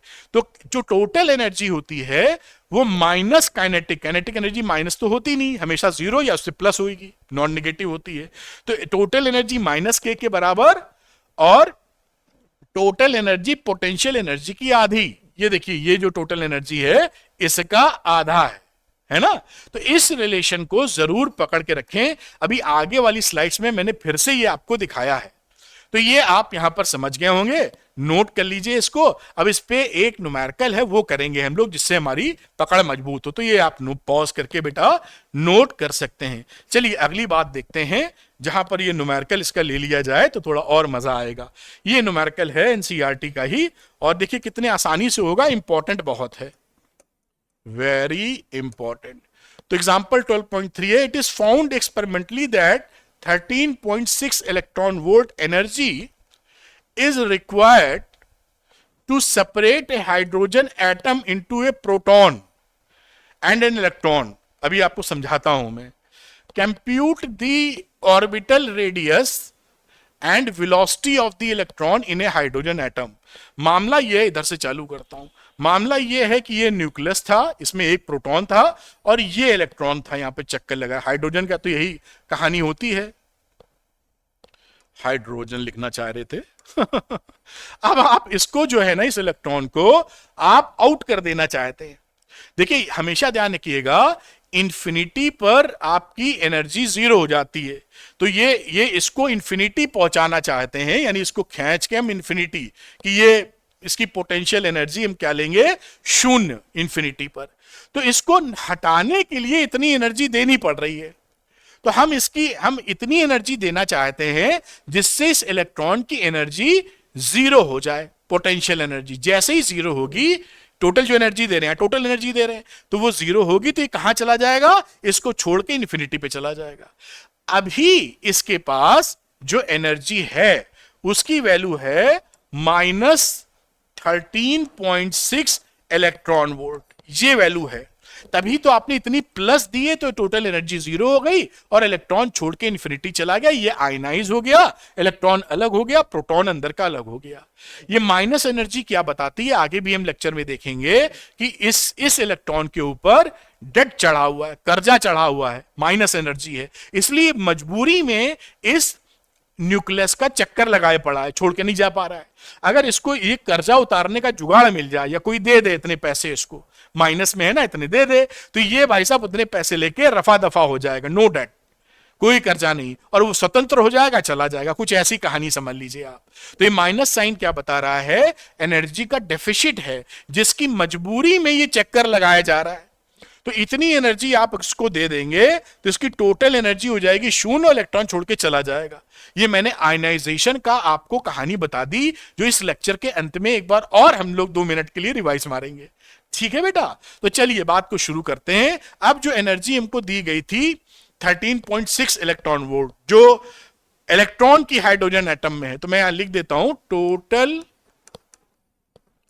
Energy of electron in hydrogen atom, वो कितनी है, -13.6 इलेक्ट्रॉन वोल्ट।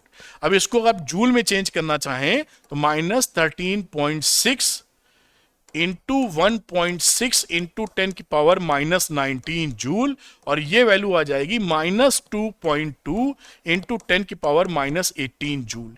ये एनर्जी किसकी है, ये एनर्जी इस इलेक्ट्रॉन की है जो अभी चक्कर लगा रहा है।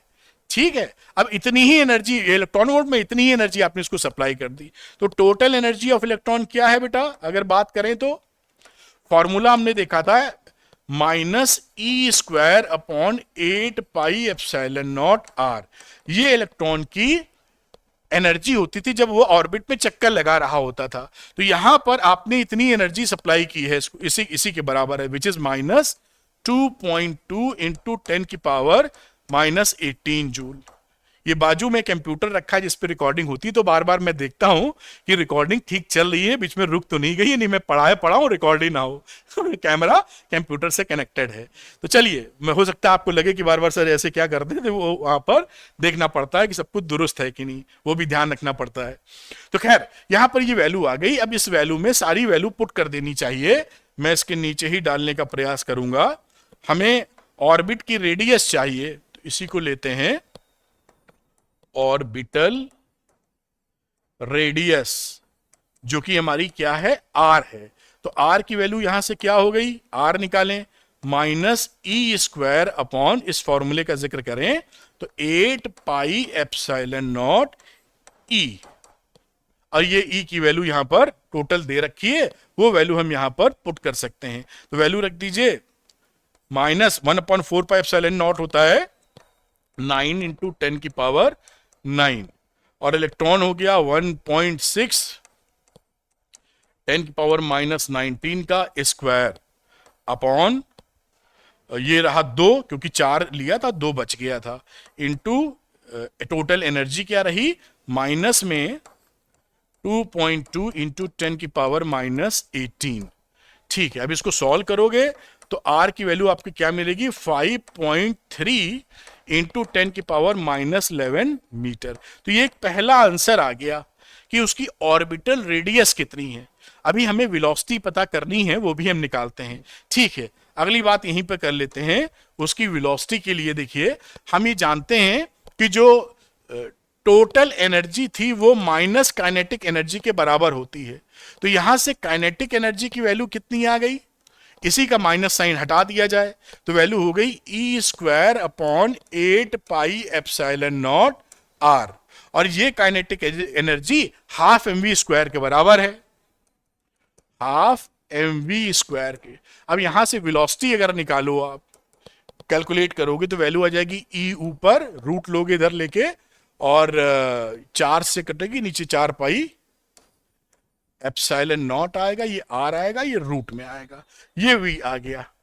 अब इसमें वैल्यू पुट कर दी जाए और आंसर आ जाएगा। आप वैल्यू पुट कर दीजिएगा बाकी सारी। मास, इसमें मास छूट गया है लगता है भी, ये मास एक और आएगा, तो ये आपका 4πε0 m आर। और मास ऑफ इलेक्ट्रॉन की बात करें तो 9.1 into 10⁻31 kg। After putting value all values, हमारा v कितना आ जाएगा, you will get v 2.2 into 10⁻6 metre पर सेकेंड। ये आपका देखिए आंसर आ गया। तो इस तरह का अगर सवाल आए तो बहुत प्यार से आप ऐसे कर सकते हैं बड़े आराम से। तो इसको आप नोट कर लें, मैं थोड़ा ऊपर से दिखाता हूं, फिर आगे की चर्चा करेंगे बताते हुए आपको। तो मैं इसको यहां तक रोकता हूं जी, इसको नोट करें आप। मेरे ख्याल से आप बिल्कुल इसको पकड़ पा रहे होंगे, नोट कर पा रहे होंगे। इसको थोड़ा ऊपर ले जाते हैं, पॉज करके नोट कर लेना बेटा। ये बड़ा इंपॉर्टेंट न्यूमेरिकल है, ऐसे एग्जामिनेशन में पूछे जाते हैं, तो सब तैयारी रहेगी। तो आप इसको नोट कर पाए होंगे। आगे चलते हैं, जो आपसे बातचीत की थी बेटा। अब ये लिमिटेशन ऑफ रदरफोर्ड मॉडल मैं आपको समझा चुका हूं। तो रदरफोर्ड मॉडल में हो गई दिक्कत, ये जो बताया था कि स्टेबिलिटी का इशू है और कॉन्टिन्यूअस स्पेक्ट्रम का ना मिल पाना। अब इसी के बाद क्या होता है कि ये समझ में, रुक जाओ भाई क्यों भाग रहे हो, ये समझ में आ गया कि रदरफोर्ड मॉडल का मामला जो है, इसका मतलब है पूरी स्टोरी नहीं करता है, पूरी स्टोरी का ये एक पार्ट है, पूरी फिल्म नहीं थी ये, कुछ बचा है।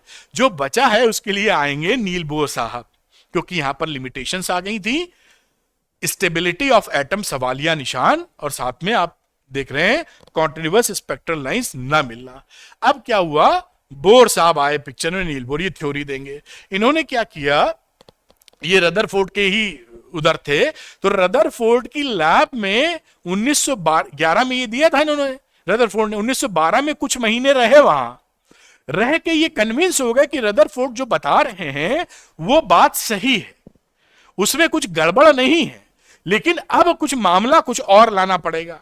समझिएगा मेरी बात। तो इस स्लाइड में ही लिखा है, या हम आगे की स्लाइड में समझेंगे, मैं देख लेता हूं। अच्छा नहीं, इसी स्लाइड में बताना है आपको। तो देखिए बात समझिएगा, नील बोर रहे रदरफोर्ड की लैब में 1912 में कई महीने, वहां उन्हीं के लैब में उन्होंने स्टडी की तगड़ी तरीके से, और वो कन्विंस हो गए कि रदरफोर्ड का मॉडल सही है, हाँ इसमें कुछ कमियां हैं। अब उन्होंने ये बताया कि भाई साहब ये जो हम एक्सप्लेनेशन दे रहे हैं स्ट्रक्चर ऑफ एटम का, ये क्लासिकल जो मैकेनिक्स, क्लासिकल जो फिजिक्स है उसके बेसिस पे नहीं दिया जा सकता, जो क्लासिकल बेसिस पे दे रहे थे, और ये इलेक्ट्रोमैग्नेटिक थ्योरी के बेसिस पे भी नहीं दिया जा सकता, क्योंकि इलेक्ट्रोमैग्नेटिक थ्योरी यही बता रही थी ना कि जब भी कोई चार्ज एक्सीलरेटेड मोशन में होगा तो उस समय वो इलेक्ट्रोमैग्नेटिक वेव निकालेगा, एनर्जी निकालेगा, जिसकी वजह से स्टेबिलिटी ऑफ एटम का खतरा उठ गया था। तो उन्होंने कहा यहां हमको कोई नई बात सोचनी पड़ेगी जो क्लासिकल फिजिक्स और इलेक्ट्रोमैग्नेटिक थ्योरी से डिपार्चर कराती है, नई थ्योरी। क्योंकि जो इलेक्ट्रोमैग्नेटिक थ्योरी थी, ये उन्होंने कहा कि इस तरह के छोटे माइक्रोस्कोपिक एटम्स पर यह सीधी तौर पे लागू करना ठीक नहीं है। माइक्रोस्कोपिक लेवल पे ठीक है, लेकिन जब इलेक्ट्रॉन एटम में क्या चक्कर लगा रहा है, बिल्कुल माइन्यूटली घुस गए अंदर, तो वहां इन्होंने कहा इसको इलेक्ट्रोमैग्नेटिक थ्योरी को एज इट इज वहां लगा देना, वो ठीक नहीं है। तो नील बोर ने क्या किया, जो क्लासिकल फिजिक्स थी जिस बेसिस पे रदरफोर्ड ने मॉडल दिया था उसको पकड़ा, और इलेक्ट्रोमैग्नेटिक थ्योरी को पकड़ के दोनों का मिश्रण कर दिया, इधर से ये घोल डाला उधर से ये, और नई थ्योरी लेके आए। बेसिकली ना वो क्लासिकल फिजिक्स थी ना वो इलेक्ट्रोमैग्नेटिक थ्योरी थी, दोनों का मिश्रण था, यानी बिल्कुल नयापन था, नई थ्योरी थी, डिपार्चर था दोनों थ्योरी से। बात समझ रहे हैं? तब उसकी मदद से ये समझा पाए स्ट्रक्चर ऑफ एटम। आइए समझते हैं कि उसकी जो उन्होंने मदद ली, जहां पर उन्होंने क्वांटाइज कंडीशन वगैरह ली, उसकी मदद लेकर दोनों का मिश्रण बनाकर क्या बोर का जो पोस्टुलेट या मॉडल क्या रहा, उसकी हम लोग बात कर देंगे। तो ये आप समझ गए होंगे कि क्या घटना घटी थी। लिखा काफी है, लेकिन मैंने सरल भाषा में आपको बताने की पूरी कोशिश की है। चलिए अब बोर्स के 3 पोस्टुलेट्स आते हैं। तो बोर्स एटॉमिक मॉडल, पहला पोस्टुलेट क्या कहता है कि an electron is an atom could revolve in certain stable orbits। उन्होंने कहा जो चक्कर, ये जो न्यूक्लियस है इसका जो चक्कर इलेक्ट्रॉन लगा रहा है, ये मनचाहे ऑर्बिट में चक्कर नहीं लगा सकता है। इसके लिए ये जो ऑर्बिट्स हैं, वो ऑर्बिट्स या वो रास्ते, जैसे आप गाड़ी चलाते हैं ना, तो गाड़ी चलाने में आपके लिए रोड बनाती है सरकार, तो रोड बनी हुई है, उसी पे चलाना पड़ेगा आपको। खेत खलियान पहाड़ों पे नहीं चलाएंगे, कुछ पागल है चलाते भी हैं, लेकिन नॉर्मली आप गंतव्य तक या डेस्टिनेशन तक वहां से नहीं पहुंचेंगे। तो आपके लिए रोड है, किस रोड पे चलाइए, सुरक्षित घर पहुंचेंगे या जहां जाना वहां पहुंचेंगे। इसी तरीके से उन्होंने कहा, नील बोर ने, कि इलेक्ट्रॉन के पास मनचाहा ऑर्बिट उपलब्ध नहीं है, स्टेबल ऑर्बिट्स हैं। स्टेबल ऑर्बिट्स का मतलब अगर इन इस ऑर्बिट्स में ये चक्कर लगाएगा तो एनर्जी का लॉस ये नहीं करेगा। यानी अगर आप सरकार द्वारा सुरक्षित सड़क पे चलेंगे तो एक्सीडेंट की संभावना कम रहेगी या नहीं रहेगी। तो आपको कोई टिकट नहीं पड़ेगा चलने का, फ्री है वो स्टेबल ऑर्बिट्स। यही बात उन्होंने बताई पहले में कि देखिए, electron in an atom revolve in a certain stable orbits. ये स्टेबल ऑर्बिट्स हो गए कुछ खास, without the emission of radiant energy. Radiant मतलब इलेक्ट्रोमैग्नेटिक वेव निकालने की आवश्यकता नहीं है, नहीं निकालेगा ये, contrary to the prediction of electromagnetic wave theory. तो इलेक्ट्रोमैग्नेटिक जो थ्योरी थी उससे कुछ ये उल्टी बात है। इलेक्ट्रोमैग्नेटिक बोलती है भाई एक्सीलरेटेड चार्ज हो निकालो, लेकिन इसमें इन्होंने कहा नहीं निकालेगी। कुछ अलग है, ध्यान दे पा रहे हैं ना आप। इलेक्ट्रोमैग्नेटिक थ्योरी बोलती थी कि अगर ये एक्सीलरेटेड चार्ज है तो इलेक्ट्रोमैग्नेटिक वेव निकलेगा। इन्होंने कहा नहीं, इस केस में लागू नहीं होता। यहां स्टेबल ऑर्बिट्स में अगर ये चक्कर लगाएगा तो इलेक्ट्रोमैग्नेटिक रेडिएंट एनर्जी कुछ नहीं निकालेगा, स्टेबल ऑर्बिट्स रहेंगी। ठीक है, अब according to this postulate each atom has certain definite stable states. यानी हर एटम के पास कुछ डेफिनेट ऑर्बिट्स हैं, जिसे आप एनर्जी को डेफिनेट एनर्जी स्टेट्स बोल रहे हैं आप, in which it can exist and each possible state has definite total energy। Possible जो स्टेट्स हैं वो डेफिनेट एनर्जी, क्योंकि ऑर्बिट फिक्स हो गए स्टेबल, और these are called the stationary states of the atom. यहां पर इन स्टेशनरी स्टेट्स पर एटम स्टेबल पाया जाएगा, अनस्टेबिलिटी का कोई प्रश्न नहीं उठेगा, क्योंकि वो रेडिएंट एनर्जी रिलीज नहीं कर रहा है। अब सवाल उठा कि वो जो स्टेबल ऑर्बिट्स बताई जा रही हैं वो कौन सी हैं, क्या हैं? तो उन्होंने एक कमाल का फिगर सामने रखा। Bohr's second postulate defines these stable orbits. इन्होंने कहा वो स्टेबल ऑर्बिट्स वही होंगी, ये वही होंगी जिनका एंगुलर मोमेंटम L NH/2 का के फॉर्म में होगा, यानी H/2 का इंटीग्रल मल्टीपल होगा। बात समझ रहे हैं? इन्होंने कहा कि भाई वो जो ऑर्बिट्स हैं वो वही हो पाएंगी होंगी जिनका एंगुलर मोमेंटम L होता है। एंगुलर मोमेंटम कहां गया, ये लिखा है L हमारा एंगुलर मोमेंटम H/2 का इंटीग्रल मल्टीपल हो, यानी इसका जो मोमेंटम होना चाहिए एंगुलर मोमेंटम H/2 हो, 2H/2 हो, 3H/2 हो, 4H/2 हो एंड सो ऑन। इसके बीच का नहीं होगा, यानी क्वांटाइज कंडीशन है, ये या तो ये या तो ये, इसके बीच में कुछ नहीं। वहां पर अगर ये चक्कर लगाते हैं इलेक्ट्रॉन तो इनको कुछ भी खर्चा नहीं करना पड़ता, कोई रेडिएंट एनर्जी नहीं निकालनी पड़ती। और ये आप समझ गए, एंगुलर मोमेंटम हो गया MVR, ये क्वांटाइज्ड कंडीशन हो गई इलेक्ट्रॉन की, NH/2 n की वैल्यू 1 2 3 4 वगैरह वगैरह। इसके बारे में ये जो फिगर H/2 ये निकाल के लेके आए हैं, इसके बारे में आगे हम देखेंगे कुछ इंटरेस्टिंग चीजें इसी चैप्टर में कि ये फिगर आ कहां से गई, है ना। डिब्रॉय वेव्स की बात की जाएगी, वो बताएंगे कि भाई ये चीज कैसे सही है। खैर वो भी समझेंगे भाई दिमाग में ये फिगर आई कैसे होगी। नील बोर के थे तो बहुत जाने माने साइंटिस्ट, लेकिन कुछ सोचा तो होगा ना। खैर ये बात इनका सेकंड पोस्टुलेट से मामला आ गया। तीसरी पोस्टुलेट्स की बात उन्होंने की कि अगर हमारा इलेक्ट्रॉन ज्यादा एनर्जी से कम एनर्जी की स्टेट में जाता है, देखिए ये जो इलेक्ट्रॉन मान लीजिए ऐसे ऑर्बिट बनी है, ये इनिशियल मान लीजिए ज्यादा एनर्जी है, जैसे जैसे दूर जाएंगे नेगेटिव वैल्यू घटती है, जीरो होने लगता है, और ये कूद के मान लीजिए इलेक्ट्रॉन यहां पहुंच जाता है E फाइनल, और यहां E इनिशियल की वैल्यू E फाइनल से ज्यादा है, ये एनर्जी ज्यादा थी कम में। तो जब ये कूदेगा तो एक यहां पर फोटोन रिलीज कर देगा, उस फोटोन की जो एनर्जी होगी वो hν के बराबर होगी। आप समझ पाए? अगर ज्यादा एनर्जी स्टेट से इलेक्ट्रॉन कूद कर कम ऑर्बिट वाली स्टेट में आता है तो जो एनर्जी डिफरेंस है इन दोनों का गैप बीच में E, वो E का मतलब इन दोनों का गैप कह लीजिए, ये मतलब E की वैल्यू कितनी है ई इनिशियल माइनस ई फाइनल बराबर एच न्यू, और इसी के बराबर ये आपका फोटोन, एक फोटोन छोड़ देगा, एनर्जी लेके चला जाएगा। ये तीन पोस्टुलेट्स थी नील बोर की, जो ये पूरी चीज सेट कर देती हैं और हमें ध्यान भी रखना चाहिए। चलिए फटाफट आगे की चर्चा को आगे बढ़ाते हैं। Radius and speed of an electron, electron की स्पीड और रेडियस क्या रहा। तो देखिए टोटल एनर्जी हम यहाँ पे देख चुके थे, अभी निकाल चुके हैं। E is equal to minus e square 8 pi epsilon naught r, और यहाँ आर एन, ये आर एन जो वैल्यू निकल रही है ये भी मैं निकाल के भी डराइव करके दिखा दूंगा। ये रेडियस आपकी है ऑर्बिट की, उसमें एक रिलेशंस भी होते हुए बताएंगे। ये वेलोसिटी इन nth रेडियस, ये वैल्यू आ रही है। ये वैल्यू कहां से आती है चलिए देख लेते हैं, थोड़ा सा डराइव ही कर लेते हैं जिससे कि मन को शांति भी मिल जाए। ये मैं डेरिवेशन हेडिंग डाल देता हूं, और डेरिवेशन किसका कर रहा हूं आपको अंदाजा ही है। आर एन और वी एन निकालेंगे, for r n and v n, यानी radius of nth orbit and velocity of in nth ऑर्बिट। ठीक है, तो चलिए यहां पर एक न्यूक्लियस बना लेते हैं, और इस न्यूक्लियस का ये एटॉमिक नंबर Ze ले लेते हैं। चार्ज मतलब एक इलेक्ट्रॉन यहां चक्कर लगा रहा है, ये मुझे यहां पर माइनस लिख देना चाहिए, और कुछ ऐसे चक्कर लगा रहा है मोटे तौर पर। ये इसकी वेलोसिटी हो गई, चार्ज हो गया माइनस, मास हो गया m, ये न्यूक्लियस है। ठीक, अब यहां पर हम जानते हैं कि इसको जो कोलंबियन फोर्स लग रहा है वो कितना है, F equal to coulomb's K1/4 pi epsilon naught Ze Q1 Q2 upon r square.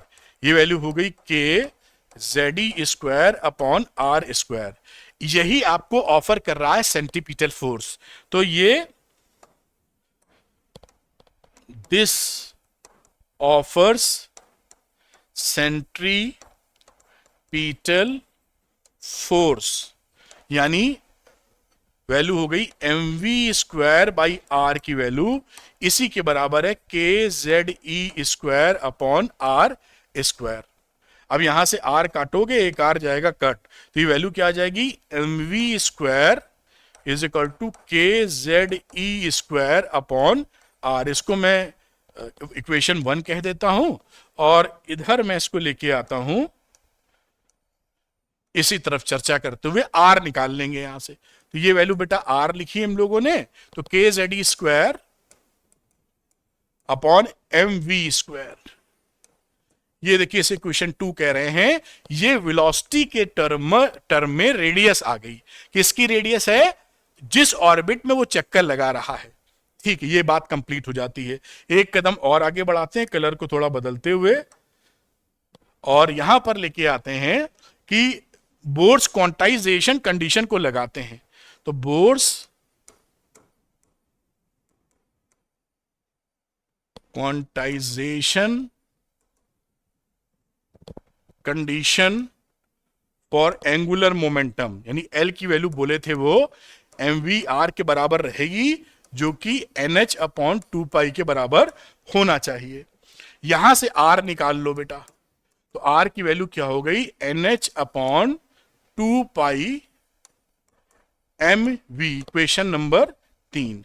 अब आगे हम लोग बढ़ते हैं, और अब देखिए ये जो R था और यहां से जो R निकला है फ्रॉम 2 एंड 3, इसको इक्वेट कर दो, फ्रॉम इक्वेशन 2 एंड 3, ये दोनों चीजें इक्वेट कर दी जाएं, तो KZe square upon mv square बराबर NH अपॉन 2 पाई mv।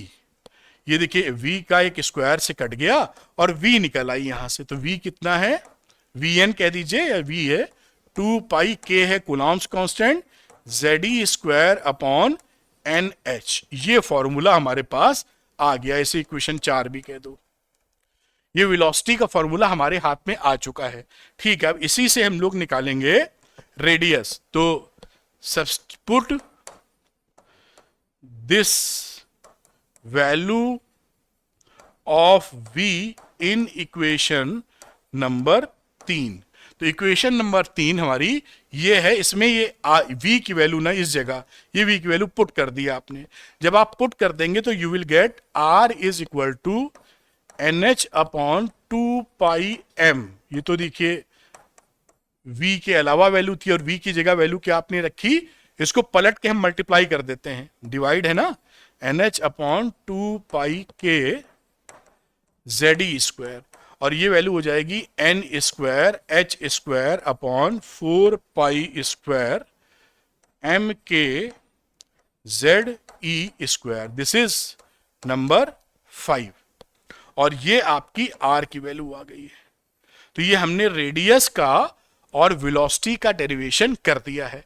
अब देखिए इसी में एक बात और ऐड करेंगे कि ये रेडियस ऑफ ऑर्बिट है, जब ये पहली रेडियस में होता है, पहले ऑर्बिट में रहता है, तो उसको R0 बोलते हैं, उसको बोर रेडियस बोलते हैं। तो R0 अगर आप कैलकुलेट करने जाएंगे यहां पर अगर मैं ये जो वैल्यू रखी, देखिए सब कुछ बराबर है। अगर हम हाइड्रोजन एटम के लिए बोर्स रेडियस निकालें, for hydrogen atom innermost orbit is called radius बोलेंगे, innermost orbit of hydrogen atom called Bohr's radius। जो इनर मोस्ट ऑर्बिट का रेडियस होता है ना, उसको बोर्स रेडियस बोलते हैं। यानी यहां पे z इक्वल टू 1 पुट कर दो और n की वैल्यू 1 पुट कर दो इस इक्वेशन में, तो यू विल गेट R0 की वैल्यू हो जाती है, मैं सीधे वैल्यू लिख रहा हूं, अप्रोक्सीमेट 0.53 एंगस्ट्रॉम। ये आप याद रखेंगे, ये है बोर्स रेडियस। ये कई जगह आप इस्तेमाल करते हुए जाने जाएंगे। यानी हाइड्रोजन के केस में जो इनर मोस्ट ऑर्बिट है पहली, उसका जो रेडियस है ये R0 के बराबर है। उम्मीद है ये बात आप अच्छे से पकड़ पाए होंगे। तो ये जो है ना, for hydrogen atom innermost orbit, inner radius of innermost orbit, radius of innermost orbit is called Bohr's radius. तो ये बोर्स रेडियस क्या होती है समझ गए होंगे। n बराबर 1 पे जो चक्कर लग रहा है, इसको देखिए, इस डेरिवेशन को नोट कर लीजिए, जिससे आपका कुछ भी नहीं रह जाए, बड़ी शानदार तरीके से आप इसको काम कर पाए। नोट करें इसको अच्छे से, मेरे ख्याल से आप इसको नोट कर पाए होंगे। थोड़ा सा ऊपर ले जाते हैं और ये देखिए आप पूरी चीज यहां पे नोट हो गई। चलते हैं एक कदम आगे, चलिए इसके कुछ और भी शॉर्टकट बताएंगे जिससे तेजी से सवाल निकले। ये तो रहा डेरिवेशन, और यहीं पर देखिए कुछ बातें आपके सामने, जैसे मैंने बोर्स रेडियस की चर्चा की थी कि बोर्स रेडियस किसे कहते हैं। तो हाइड्रोजन एटम में जब n की वैल्यू 1 पुट कर दोगे तो वो बोर्स रेडियस मिल जाती है, radius of innermost orbit of the hydrogen atom. तो ये R0 हम यहां पे जान चुके थे।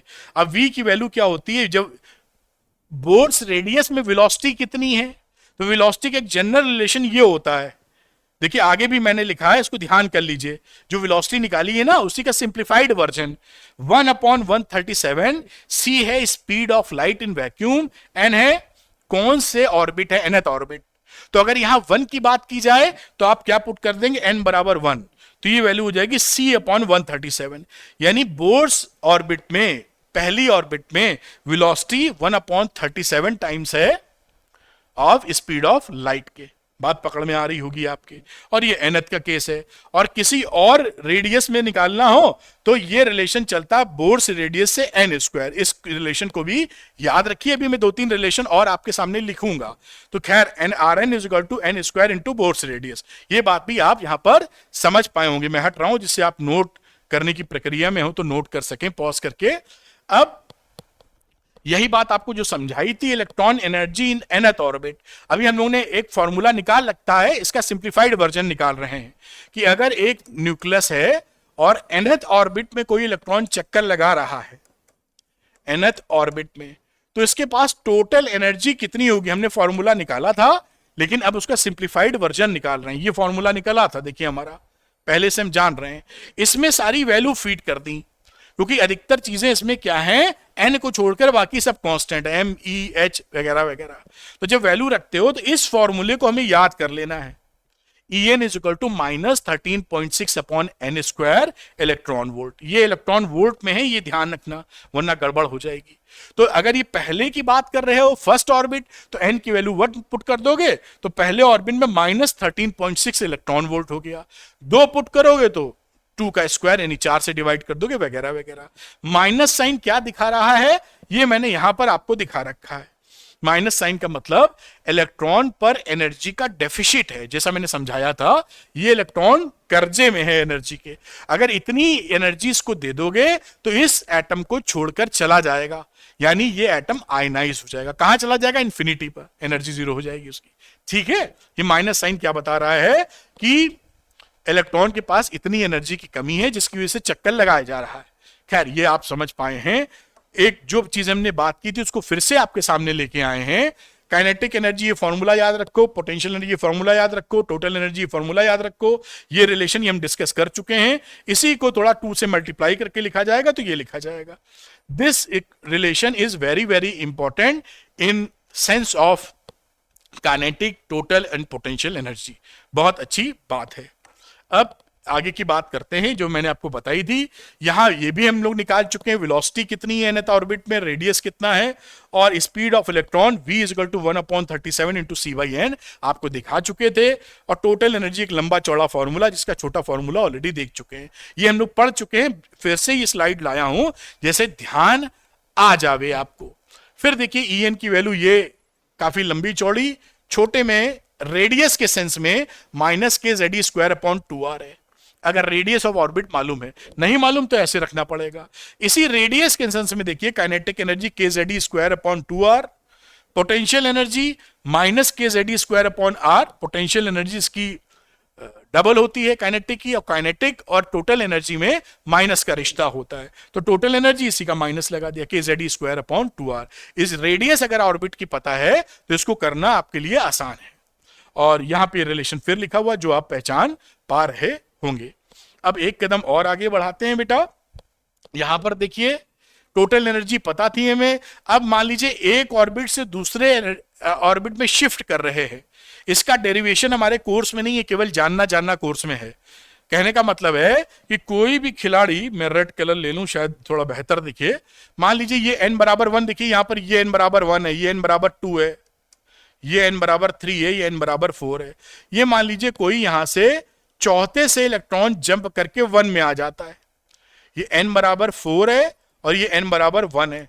तो ये जो ट्रांजिशन हुआ इसमें फोटोन निकालेगा, उस फोटोन की वेवलेंथ क्या होगी ये निकालना पड़े। वेवलेंथ मालूम तो एनर्जी भी मालूम है, h के बराबर एनर्जी है, तो उसका रिलेशन हमारे पास ये है। देखिए यहां पर वेवलेंथ जो वेव नंबर 1/λ की बराबर वैल्यू क्या हो जाएगी, 1/λ का रिलेशन r होता है रेडबर्ग कांस्टेंट, ये भी कांस्टेंट है। इसकी वैल्यू मैंने लिखी 1.0973 इंटू 10⁷ पर मीटर, और ये 1/n1² 1 - n2² लैम्डा का रिलेशन।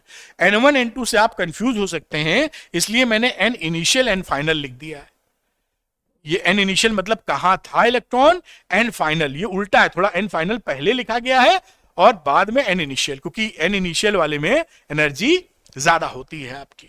तो ये रिलेशन, ये आपको फंडा मालूम होना चाहिए कि इनिशियल ऑर्बिट से अगर तीसरे से चौथे में आ रहा है तो तीसरा यहां चौथा यहां, r से मल्टीप्लाई करके 1/λ आप निकाल लेंगे और उससे आपको पता चल जाएगा क्या कहानी। इसका डेरिवेशन आपको नहीं पढ़ना है, केवल इतना ध्यान कर लेना काफी होगा।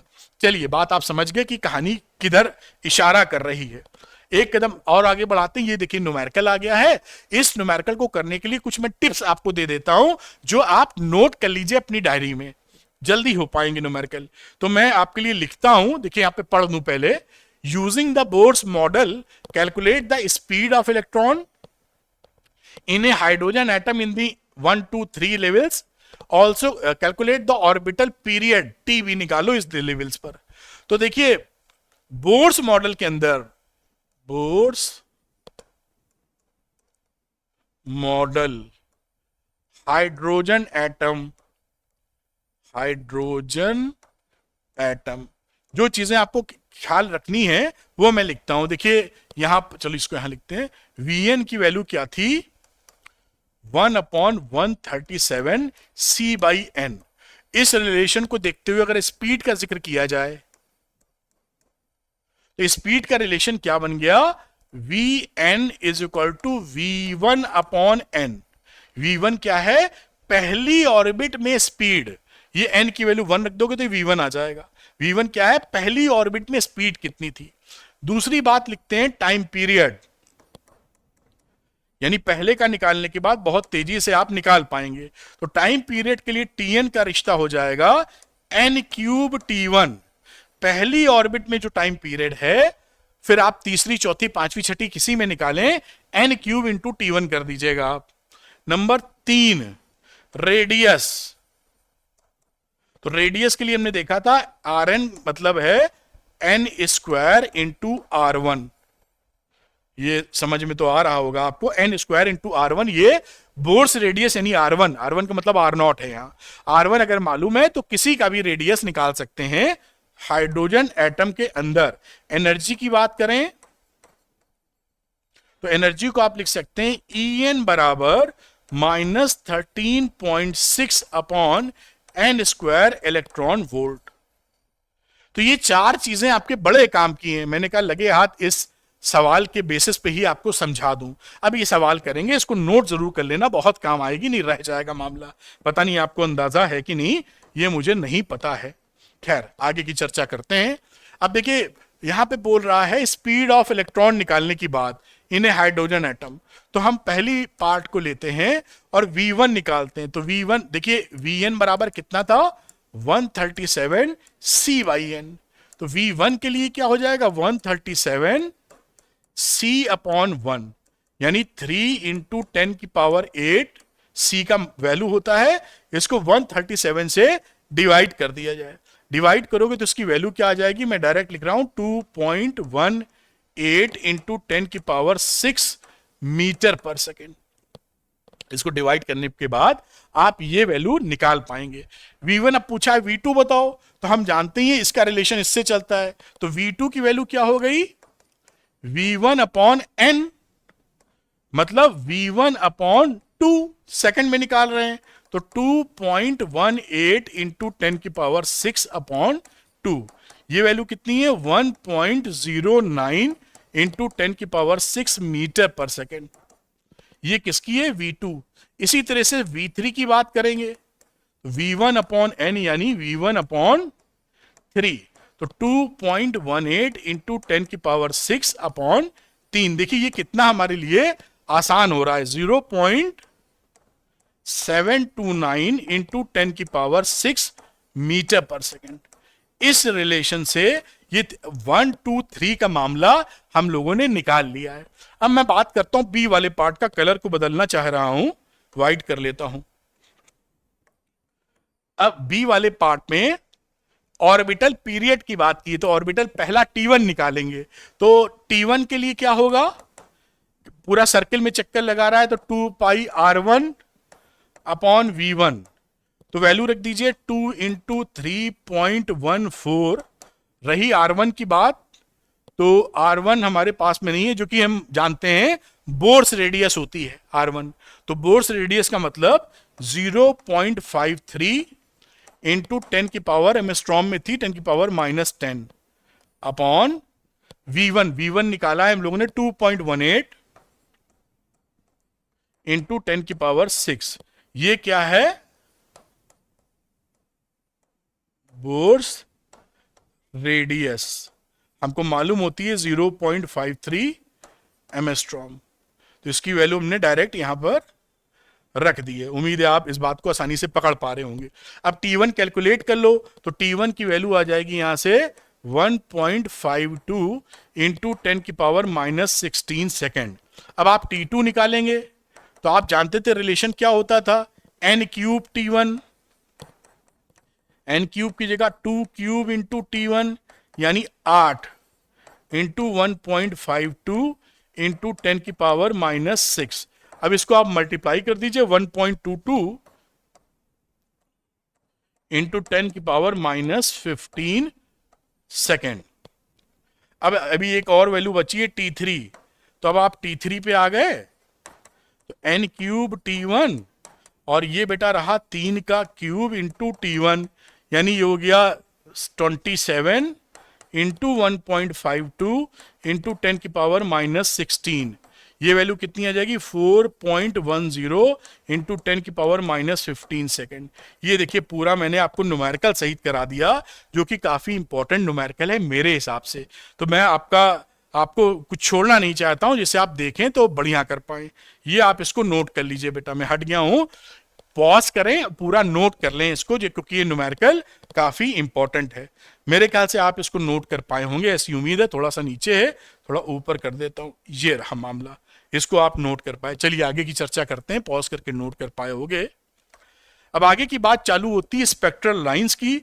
तो स्पेक्ट्रल लाइंस में भी आप मोटे तौर पे जान लीजिए, जब भी कहीं से भी किसी भी ऑर्बिट से पहली ऑर्बिट में आएगा इलेक्ट्रॉन, तो उसको बोलते हैं लेमन सीरीज।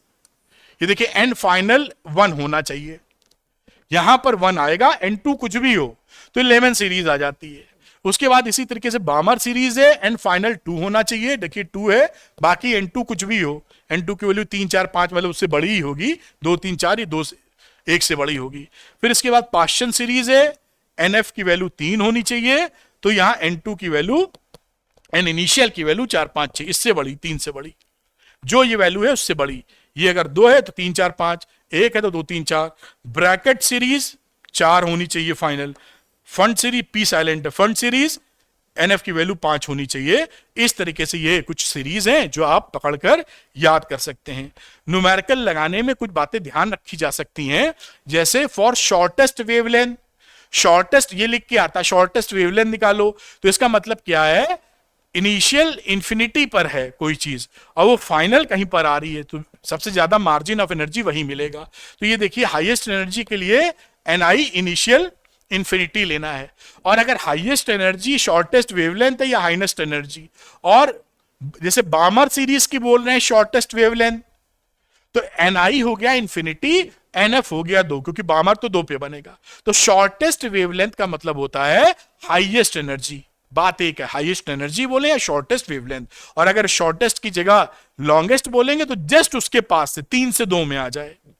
जैसे यहां लिखा है longest wavelength H alpha, H alpha किसको बोलते हैं, लॉन्गेस्ट वेवलेंथ ऑफ बामर सीरीज, यानी इनिशियल 3 पे थी, अब ये दूसरे पे आ गई, लॉन्गेस्ट में जस्ट बाजू से आ जाती है। और H गामा सीरीज बोलते हैं बामर की, इनिशियल 5 है, H गामा का नाम है, 5 से 2 पर आ गया, तो 5 से फाइनल 2 पर आ गया। तो ये कुछ बात है, ये न्यूमेरिकल्स के लिए इंपॉर्टेंट है फॉर, क्योंकि ये भाषा लिख दी जाएगी और आपको अगर इसका अंदाजा नहीं है तो आप कैलकुलेट कैसे करेंगे, चीजें पकड़ ही नहीं पाएंगे। चलिए एक कदम और आगे बढ़ाते हैं, मैं पूरी चीज कवर करने की कोशिश कर रहा हूं। कैलकुलेट द शॉर्टेस्ट वेवलेंथ, ध्यान दीजिएगा, शॉर्टेस्ट वेवलेंथ का मतलब एन इनिशियल कितनी हो गई है, इंफिनिटी, इन दी बामर सीरीज, यानी फाइनल भी कितनी हो गई है, 2, तो यहां पे लिख दो एन इनिशियल कितनी है, इंफिनिटी, फाइनल बामर है इसलिए 2 पर आएगी। In which region infrared visible ultraviolet of hydrogen spectrum does this wavelength लाई।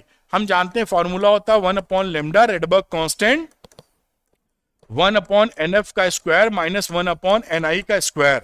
इस केस में क्या हो गया, 1/λ मिनिमम, रेडबर्ग कांस्टेंट 1/ फाइनल है 2 का स्क्वायर, और शुरू में था इंफिनिटी का स्क्वायर मतलब इंफिनिटी, वैल्यू आगे रेडबर्ग कांस्टेंट के साथ 1.097 इंटू 10 की पावर 7, और ये 2 का स्क्वायर होता है 4, तो ये वैल्यू कितनी बन गई, यहां से इस वैल्यू को लैम्डा मिनिमम जब निकालोगे तो वैल्यू आ जाएगी 3.646 इंटू 10 की पावर -7 मीटर। इसको पलट देना लैम्डा मिनिमम में, यानी हो गया 3646 एंगस्ट्रॉम। ये करीब करीब हमारा विजिबल रेंज में है, 4000 के आसपास। It is in visible region. तो ये सवाल इस तरीके से आप कर सकते हैं। मैं हटता हूं, नोट कर लीजिए जैसे आप बढ़िया कर पाए। मेरे ख्याल से आप नोट कर पाए होंगे। चलते एक कदम और अगले सवाल की तरफ। तो ये रहा, हम लोग नेक्स्ट क्वेश्चन पे आ गए हैं, इसको भी बड़े प्यार से कर लेंगे। व्हेन इज एच, देखिए एच अल्फा लाइन लिखी है, तो अगर एच अल्फा आपको नहीं पता है तो समस्या खड़ी हो जाएगी। एच अल्फा का मतलब क्या है, फाइनल तो बामर है 2 है, इनिशियल का मतलब हो गया 3, H अल्फा इसी को रिप्रेजेंट करता है 3 से 2 आने पर। Obtained, calculate the frequency of the photon emitted during this transition. तो पहले हम लेमडा निकाल लेते हैं, आर 1/2 स्क्वायर माइनस 1/3 स्क्वायर, यहां से वैल्यू रख दी, अब आप समझ पा रहे होंगे। तो 1/λ की वैल्यू हो गई 5/36 आर। यहां से कैलकुलेट कर लें, 9 4 एलसीएम लेके ये 1/λ की वैल्यू हो गई। तो फ्रीक्वेंसी क्या हो गई, frequency nu is equal to C/λ। तो C रखा और 1/λ की वैल्यू 5/36 आर लिख दी। यहां वैल्यू लिख देते हैं, शायद जगह ना मिले, मैं इधर लिख रहा हूं। C की वैल्यू हो गई 3 × 10⁸, 5/36 × 1.097 × 10⁷ हर्ट्ज। कैलकुलेट करेंगे 4.57 × 10⁻14 हर्ट्ज, ये आपका आंसर आ जाएगा। बहुत सरल सवाल होते हैं, बशर्ते थोड़ी सी चीज आप पकड़ लें। हो गया ये सवाल, आप इसको नोट करें, आगे की चर्चा जारी रहेगी, जैसे हम बहुत कम समय में पूरी चीज कंप्लीट करा दें आपकी। चलिए अगली चीज देखते हैं बेटा हम लोग, एटॉमिक स्पेक्ट्रा। एटॉमिक स्पेक्ट्रा आपने अभी देखा होगा कि वो चंद्रमा पर भेजे ना रोवर मिशन, रोवर गया था और वहां पे उसने बताया कि ये फला मेटल है, फला चीज मिली, अमोनिया मिली, ये मिली, वो मिली, जो भी मिला वहां पर, कैल्शियम मिला। वो कैसे पकड़ लेता है, वो इसी बेसिस पे पकड़ता है कि जब भी आप लो प्रेशर में, देखिए यहां पर लिखा होगा, जब भी आप लो प्रेशर में किसी भी एटॉमिक गैस या वेपर को एक्साइट करते हैं तो उसके अंदर इलेक्ट्रिक करंट भेजकर, तो वो कुछ एमिट करता है लाइंस। तो ये देखिए स्पेक्ट्रम बोलते हैं, एटॉमिक स्पेक्ट्रा। वो लाइंस उसके फिंगरप्रिंट होते हैं, किसके, उस मटेरियल के जिससे एक्साइटेशन करा रहे हैं। तो वहां पर उसने रोवर गया, उसने थोड़ी सी मिट्टी निकाली और उसमें से उसको एक्साइटेशन किया लो प्रेशर पर, और वहां पर देखा क्या स्पेक्ट्रम आ रहे हैं। जो स्पेक्ट्रम आ रहे थे वो हमको पहले से मालूम, जो स्पेक्ट्रम है उससे अगर मैच कर रहा तो हम बोल पाए कि हाँ भाई वहां पर आयरन पाया जाता है। हम एग्जाम्पल ले रहे हैं, क्या पाया जाता है क्या नहीं पाया जाता वो याद नहीं है मुझे, लेकिन सपोज करिए आयरन पाया जाता है, तो आयरन का फिंगरप्रिंट हमारे पास मौजूद था धरती के ऊपर और वहां वही फिंगरप्रिंट मिल गया, स्पेक्ट्रम मिल गया, तो हमने कह दिया आयरन पाया जाता है। तो इसी तरीके से वहां क्या, वो वहां से कैसे भेज पाएगा, वरना मिट्टी निकाली, उसको एक्साइटेशन किया और उसका जो रिपोर्ट जनरेट हुआ स्पेक्ट्रम का वो सेंड कर दिया धरती पे लैब पर, जो यहाँ इसरो है हमारी, और इसरो ने स्टडी कर ली कि ये फिंगरप्रिंट तो भैया हमारा मैच कर रहा फला मेटल से, फला चीज से, ये फला चीज वहां मौजूद है, इस तरीके से। तो ये एटॉमिक स्पेक्ट्रा, ये एमिशन वाला स्पेक्ट्रा है। इसी की दूसरी चीज एक की जाती है एब्जॉर्प्शन स्पेक्ट्रा। जब इसी में हम एक्साइटेशन करते हैं और व्हाइट लाइट भेजते हैं तो हम देखते हैं कि जो स्पेक्ट्रा पहले रिलीज कर रहा था व्हाइट लाइट में से, वो उस रंग की वो चीजें एब्जॉर्ब कर लेता है। तो आपको ब्लैक स्ट्रिप पर, मतलब व्हाइट स्ट्रिप पर ब्लैक लाइनें मिल जाती हैं, जैसे कलर, बाकी जो चीजें नहीं उसने एब्जॉर्ब की वो तो व्हाइट मिली। अब बाकी मान लीजिए ऐसे धारियां मिल गई, अभी तो एक अंदाजे से बना रहे हैं, तो ये कौन से कलर की गई हैं, ये भी एक इसका स्पेक्ट्रम है, एब्जॉर्प्शन स्पेक्ट्रम बोलते हैं इसको। एमिशन स्पेक्ट्रम, एब्जॉर्प्शन स्पेक्ट्रम, ये किसी भी चीज के लिए फिंगरप्रिंट या डीएनए का काम करते हैं, उससे हम कहीं भी उसको पहचान सकते हैं। जैसे मेरा डीएनए का टेस्ट होगा तो मेरे पिताजी माताजी से मिलेगा, ऐसे ही आपका मिलेगा, तो वो डीएनए नहीं चेंज कर सकते हैं हम, और डीएनए पहचानने का तरीका किसी मेटल का ये होता है। तो स्पेक्ट्रम आप समझ पाए होंगे मोटे तौर पर क्या मामला है। अब स्पेक्ट्रल लाइंस की बात हमने आपको पहले समझाई थी कि एच न्यू जो इनिशियल एनर्जी से फाइनल की तरफ जाता है कोई भी डबल इलेक्ट्रॉन ऑर्बिट में, तो एच न्यू के बराबर फोटोन रिलीज करता है और एच न्यू के बराबर करके हम निकाल सकते हैं। तो ये line spectra of the hydrogen atom, वो लाइन स्पेक्ट्रा हमको जो मिल रहा है वो एच न्यू से हम डिसाइड कर लेते हैं, फिर न्यू पता चल के जो भी है निकला है उसके बराबर रख के लेमडा सब पता चल जाता है क्या है क्या नहीं है। और ये एटॉमिक स्पेक्ट्रा की हमने पहले आपको बात बताई थी। यहां पर नील्स बोर का नाम फिर से लेना होगा। जब उन्होंने स्टडीज की इसके बारे में चर्चा की तो उन्होंने 2 सीरीज उस समय जो नहीं मालूम थी उनके बारे में घोषणा की। एक ब्रैकेट फिल्म जो बाद में 1922 और 1924 में खोजी गई, उनकी अनाउंसमेंट के बाद ये कितना, देखिए कितना जबरदस्त एक चीज, एक भविष्यवाणी है। हम साइंटिफिक ग्राउंड्स पर ये बता रहे हैं कि हमारे पास ये चार चीजें हैं, लेकिन दो चीजें और होनी चाहिए, फलाना धमाका फलाना धमाका। वो अभी नहीं पता है, पता लगा आज से 10 साल बाद खोज हुई तो खोज पाए और हम कहें कि ये बात पहले वाला बंदा सही कह रहा था, ये दो चीजें और इसमें मिलती हैं। तो ये एक टैलेंट था, एक एक ब्रेन था नील्स बोर का। जो सीरीज उन्होंने बताई थी, जो पता थी, उसके अलावा दो सीरीज वो बाद में जाके पता चली ब्रैकेट फंड, कि आप ही तैयारी कर रहे हैं बोर्ड्स की। आपने कहा कि भाई 95 आ जाएंगे, लेकिन 1-2 महीना और अगर मैंने रगड़ दिया तो 98% से कम नहीं आएंगे, टॉपर बनने वाला हूं मैं। भविष्यवाणी कर दी और ऐसा साबित हो गया। क्या बात है, मजा आ गया। कह रहे नहीं वे, आप बात को पकड़ पा रहे होंगे। ये स्पेक्ट्रम है थोड़ा सा आपको समझाने के लिए, जिससे आप बेहतरीन ढंग से सीख पाए।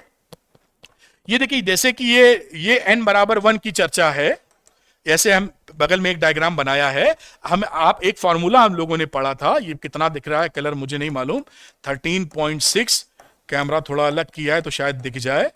तो ये En की वैल्यू -13.6 अपॉन n स्क्वायर, यानी n की वैल्यू 1 पुट करोगे तो ग्राउंड पर -13.6 इलेक्ट्रॉन वोल्ट की एनर्जी है। और जब n बराबर 1 करोगे, ये 1 कर दिया, 2 करोगे तो इसको 4 से डिवाइड कर देना तो -3.4 इलेक्ट्रॉन वोल्ट मिल जाएगी। फिर 3 रखोगे तो 9 से डिवाइड करोगे, 3 का स्क्वायर, फिर ये 1.5 मिल जाएगी। इसी तरह आगे चलते चले गए। तो ये n बराबर 1 के लिए है, ये n बराबर 2 के लिए है, ये n बराबर 3 के लिए, ये n बराबर 4 के लिए, एंड सो ऑन। यही एनर्जी स्टेट्स हैं जहां पर कोई इलेक्ट्रॉन रह सकता है, इनके बीच में नहीं रह सकता कि कोई इलेक्ट्रॉन यहां मिल जाए, ये संभव नहीं है। या तो वो यहां होगा, या वो यहां होगा, या वो यहां, और इसी तरीके से बाकी बातचीत। ठीक, तो कहीं से भी देखिए, ये लेमन बताया था कि NF एक से बड़ा जो है 2, 3, 4, 5 कहीं से भी अगर आता है कोई 1 में तो उसको बोलते हैं लेमन सीरीज। इसी तरह ये कैसी होती है, अल्ट्रा वायलेट रीजन के अंदर, यूवी। और बामर सीरीज n बराबर 2 में आना है, उसके ऊपर से कहीं से, ये विजिबल रेंज में होती, बामर सीरीज विजिबल रेंज में है। उसके आगे पाश्चन सीरीज n बराबर 3 में आना है, उसके ऊपर वाले से। और ये ब्रैकेट फिंड, ये सब किस में आ रही है, इंफ्रारेड रीजन में। तो ये थोड़ा ध्यान रखिए, अल्ट्रा वायलेट, विजिबल, इंफ्रारेड, इस तरीके से बात सीखी जा सकती, थोड़ा सा अंदाजा रखना है। ये जो चीजें निकाली थी, कितनी कितनी एनर्जी लेवल है, ये मैंने बाजू में एक बार और लिख दिया आपके लिए, जैसे कोई चीज रह ना जाए। तो देखिए, ये फॉर्मूला आपको सिखाया था मैंने, ये इसी बेसिस पे n की वैल्यू अगर आप 1 रख देंगे, ये देखिए फॉर्मूला, n की वैल्यू 1 रख दे, ये En है तो En अपॉन E2 निकाला तो वही 2 के स्क्वायर से डिवाइड वगैरह वगैरह। तो ये डिफरेंट एनर्जी स्टेट्स हम निकाल पाए।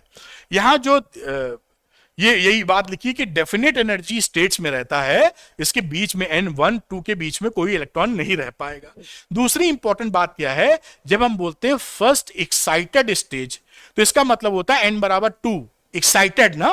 ग्राउंड लेवल क्या है, n बराबर 1। जब बोलेंगे n फर्स्ट एक्साइटेड स्टेट तो n बराबर 2 हो जाएगा, एक्साइटमेंट के बाद की पहली स्टेज। तो n बराबर 1 होता है ग्राउंड लेवल, ये लिखा है।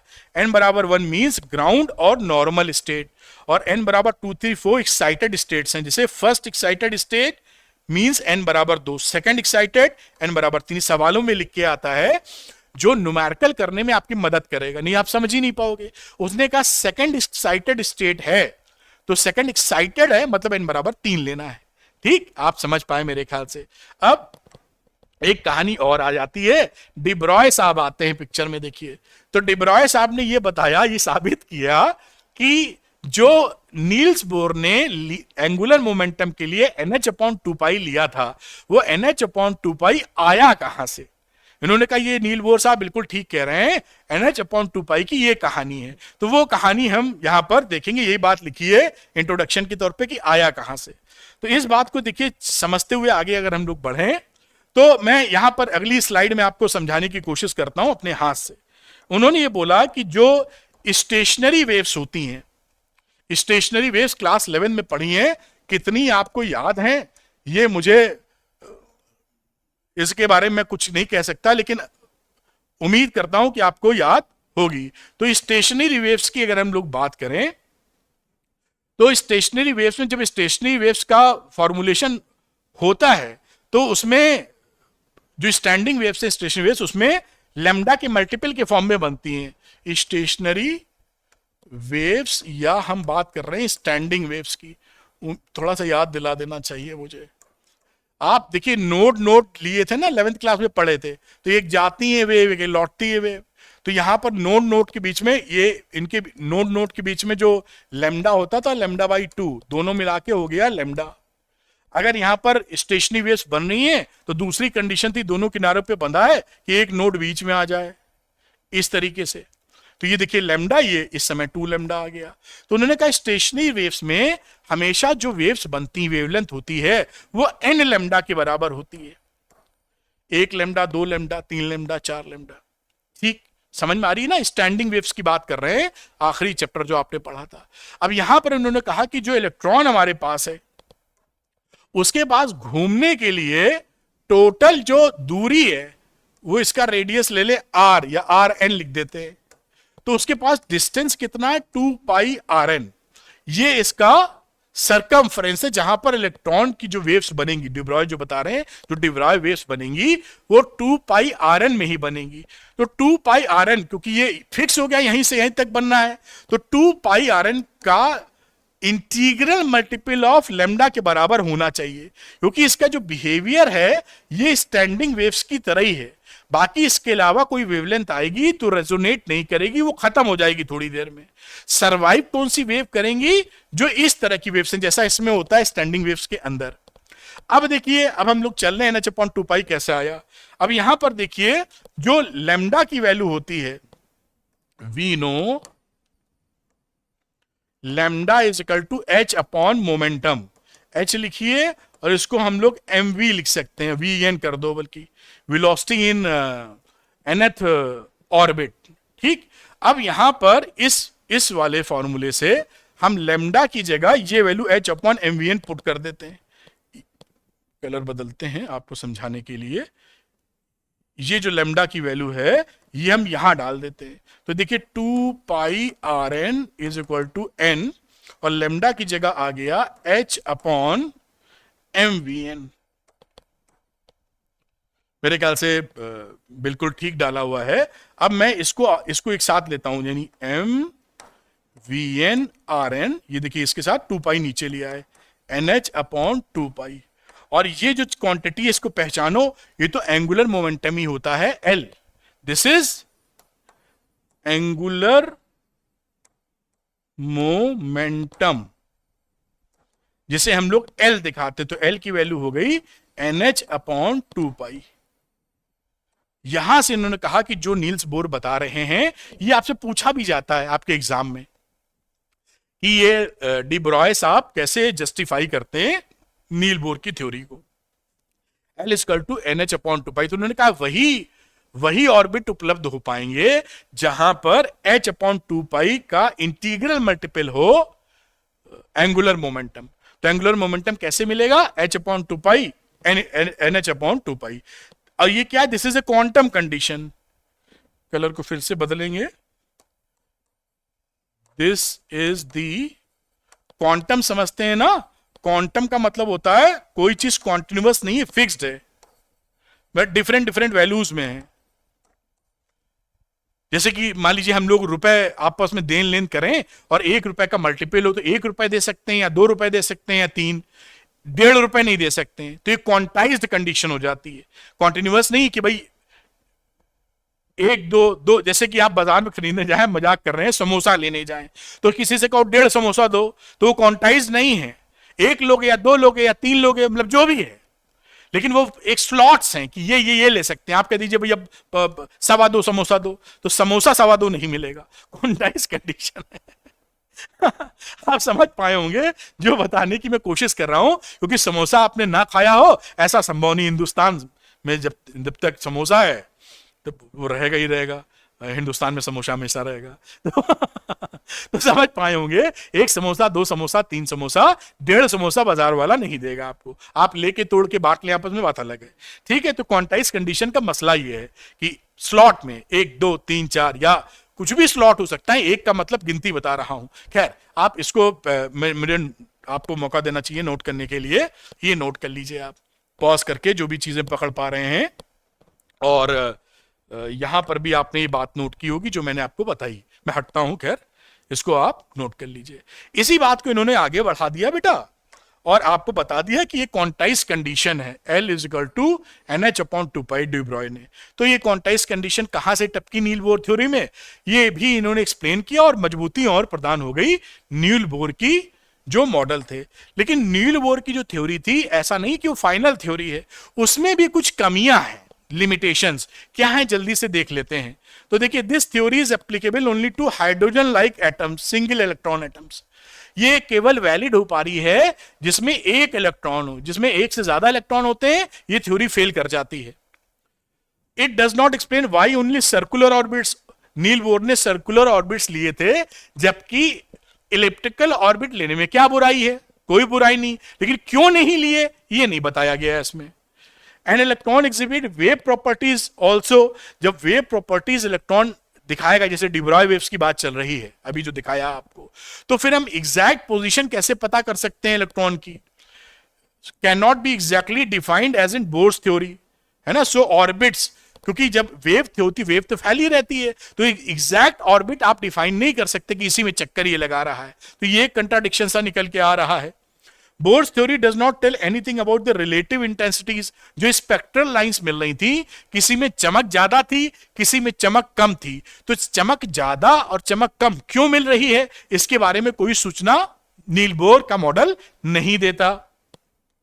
और it does not explain the further splitting of spectral lines. जो स्पेक्ट्रल लाइंस था वो फर्स्ट से मैग्नेटिक फील्ड में जीमेन इफेक्ट, और इलेक्ट्रिक फील्ड में जो फर्दर स्प्लिटिंग होती है डिस्टार्क इफेक्ट जो होता है, मैग्नेटिक फील्ड में जीमेन और इलेक्ट्रिक फील्ड में जो फर्दर स्प्लिटिंग स्टार्क इफेक्ट, इसको भी ये साबित या एक्सप्लेन नहीं कर पाए।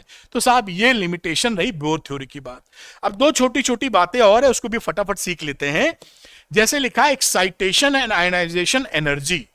तो एक्साइटेशन एनर्जी का मतलब क्या है, कि कोई भी अगर सेकंड ऑर्बिट में है आप, या ग्राउंड स्टेट में है, उसको फर्स्ट में मतलब सेकंड ऑर्बिट में जाना है, तो आप उतनी एनर्जी सप्लाई कर दीजिए, कूद के एक्साइटेशन में चला जाएगा, पहली एक्साइटेड स्टेट, दूसरी एक्साइटेड स्टेट, यही ये बोल रहा है। Excitation of energy of an atom, the energy required by its electron to jump from the ground state to any of the excited state. मतलब अगर ये ग्राउंड स्टेट में इलेक्ट्रॉन चक्कर लगा रहा है, पहली स्टेट में आप भेजना चाहते हैं, तो इसको कितनी एनर्जी हम दें, ये एनर्जी लेके यहां जाएगा, तो वो एनर्जी जो लगेगी ग्राउंड से पहले में उसको बोलेंगे फर्स्ट एक्साइटेड स्टेट। तो यहां की एनर्जी कितनी थी ग्राउंड लेवल पे, ये थी, देखिए यहां पे लिखा नहीं है, -13.6 इलेक्ट्रॉन वोल्ट, और यहां पे चले जाइए फर्स्ट एक्साइटेड स्टेट पे तो -3.6 इलेक्ट्रॉन वोल्ट। तो आप घटा दीजिए 3.4, सॉरी, तो ये 3.4 रही और ये 10.2 रही, ये हुआ -3.4 -13.6 इलेक्ट्रॉन वोल्ट। घटा मारिए तो ये वैल्यू आ जाएगी 10.2 electron volt, first excited state. अगर आप सेकंड की बात करेंगे, सेकंड का मतलब इसके अगले में चले जाइए यहां, तो इन दोनों एनर्जी का गैप ले लीजिए, घटा दीजिए, E3 - E1 12.09 इलेक्ट्रॉन वोल्ट आपको मिल जाएगा। तो इतनी एनर्जी की रिक्वायरमेंट है इसको एक्साइटेशन के लिए। अच्छा, आयनाइजेशन का मतलब क्या होता है? आयनाइजेशन का मतलब होता है कि इतनी एनर्जी दे दें इसको कि ये इलेक्ट्रॉन इसको छोड़ के चला जाए। तो छोड़ के चला जाने का मतलब है इन्फिनिटी चला जाए, मतलब उसकी एनर्जी जीरो हो जाए। तो ग्राउंड स्टेट में अगर है तो इनफाइनाइट, जिसमें एनर्जी जीरो होती है, और E1 ग्राउंड लेवल पे -13.6, यानी अगर ग्राउंड लेवल पर इलेक्ट्रॉन है उसको 13.6 इलेक्ट्रॉन वोल्ट की आप एनर्जी दे देंगे, तो वो हाइड्रोजन एटम आयनाइज हो जाएगा, इलेक्ट्रॉन उसको परमानेंटली छोड़ के चला जाएगा। तो ये एक्साइटेशन आयनाइजेशन एनर्जी है। इसी का एक दूसरा भाई लिख दिया जाता है एक्साइटेशन एंड आयनाइजेशन पोटेंशियल।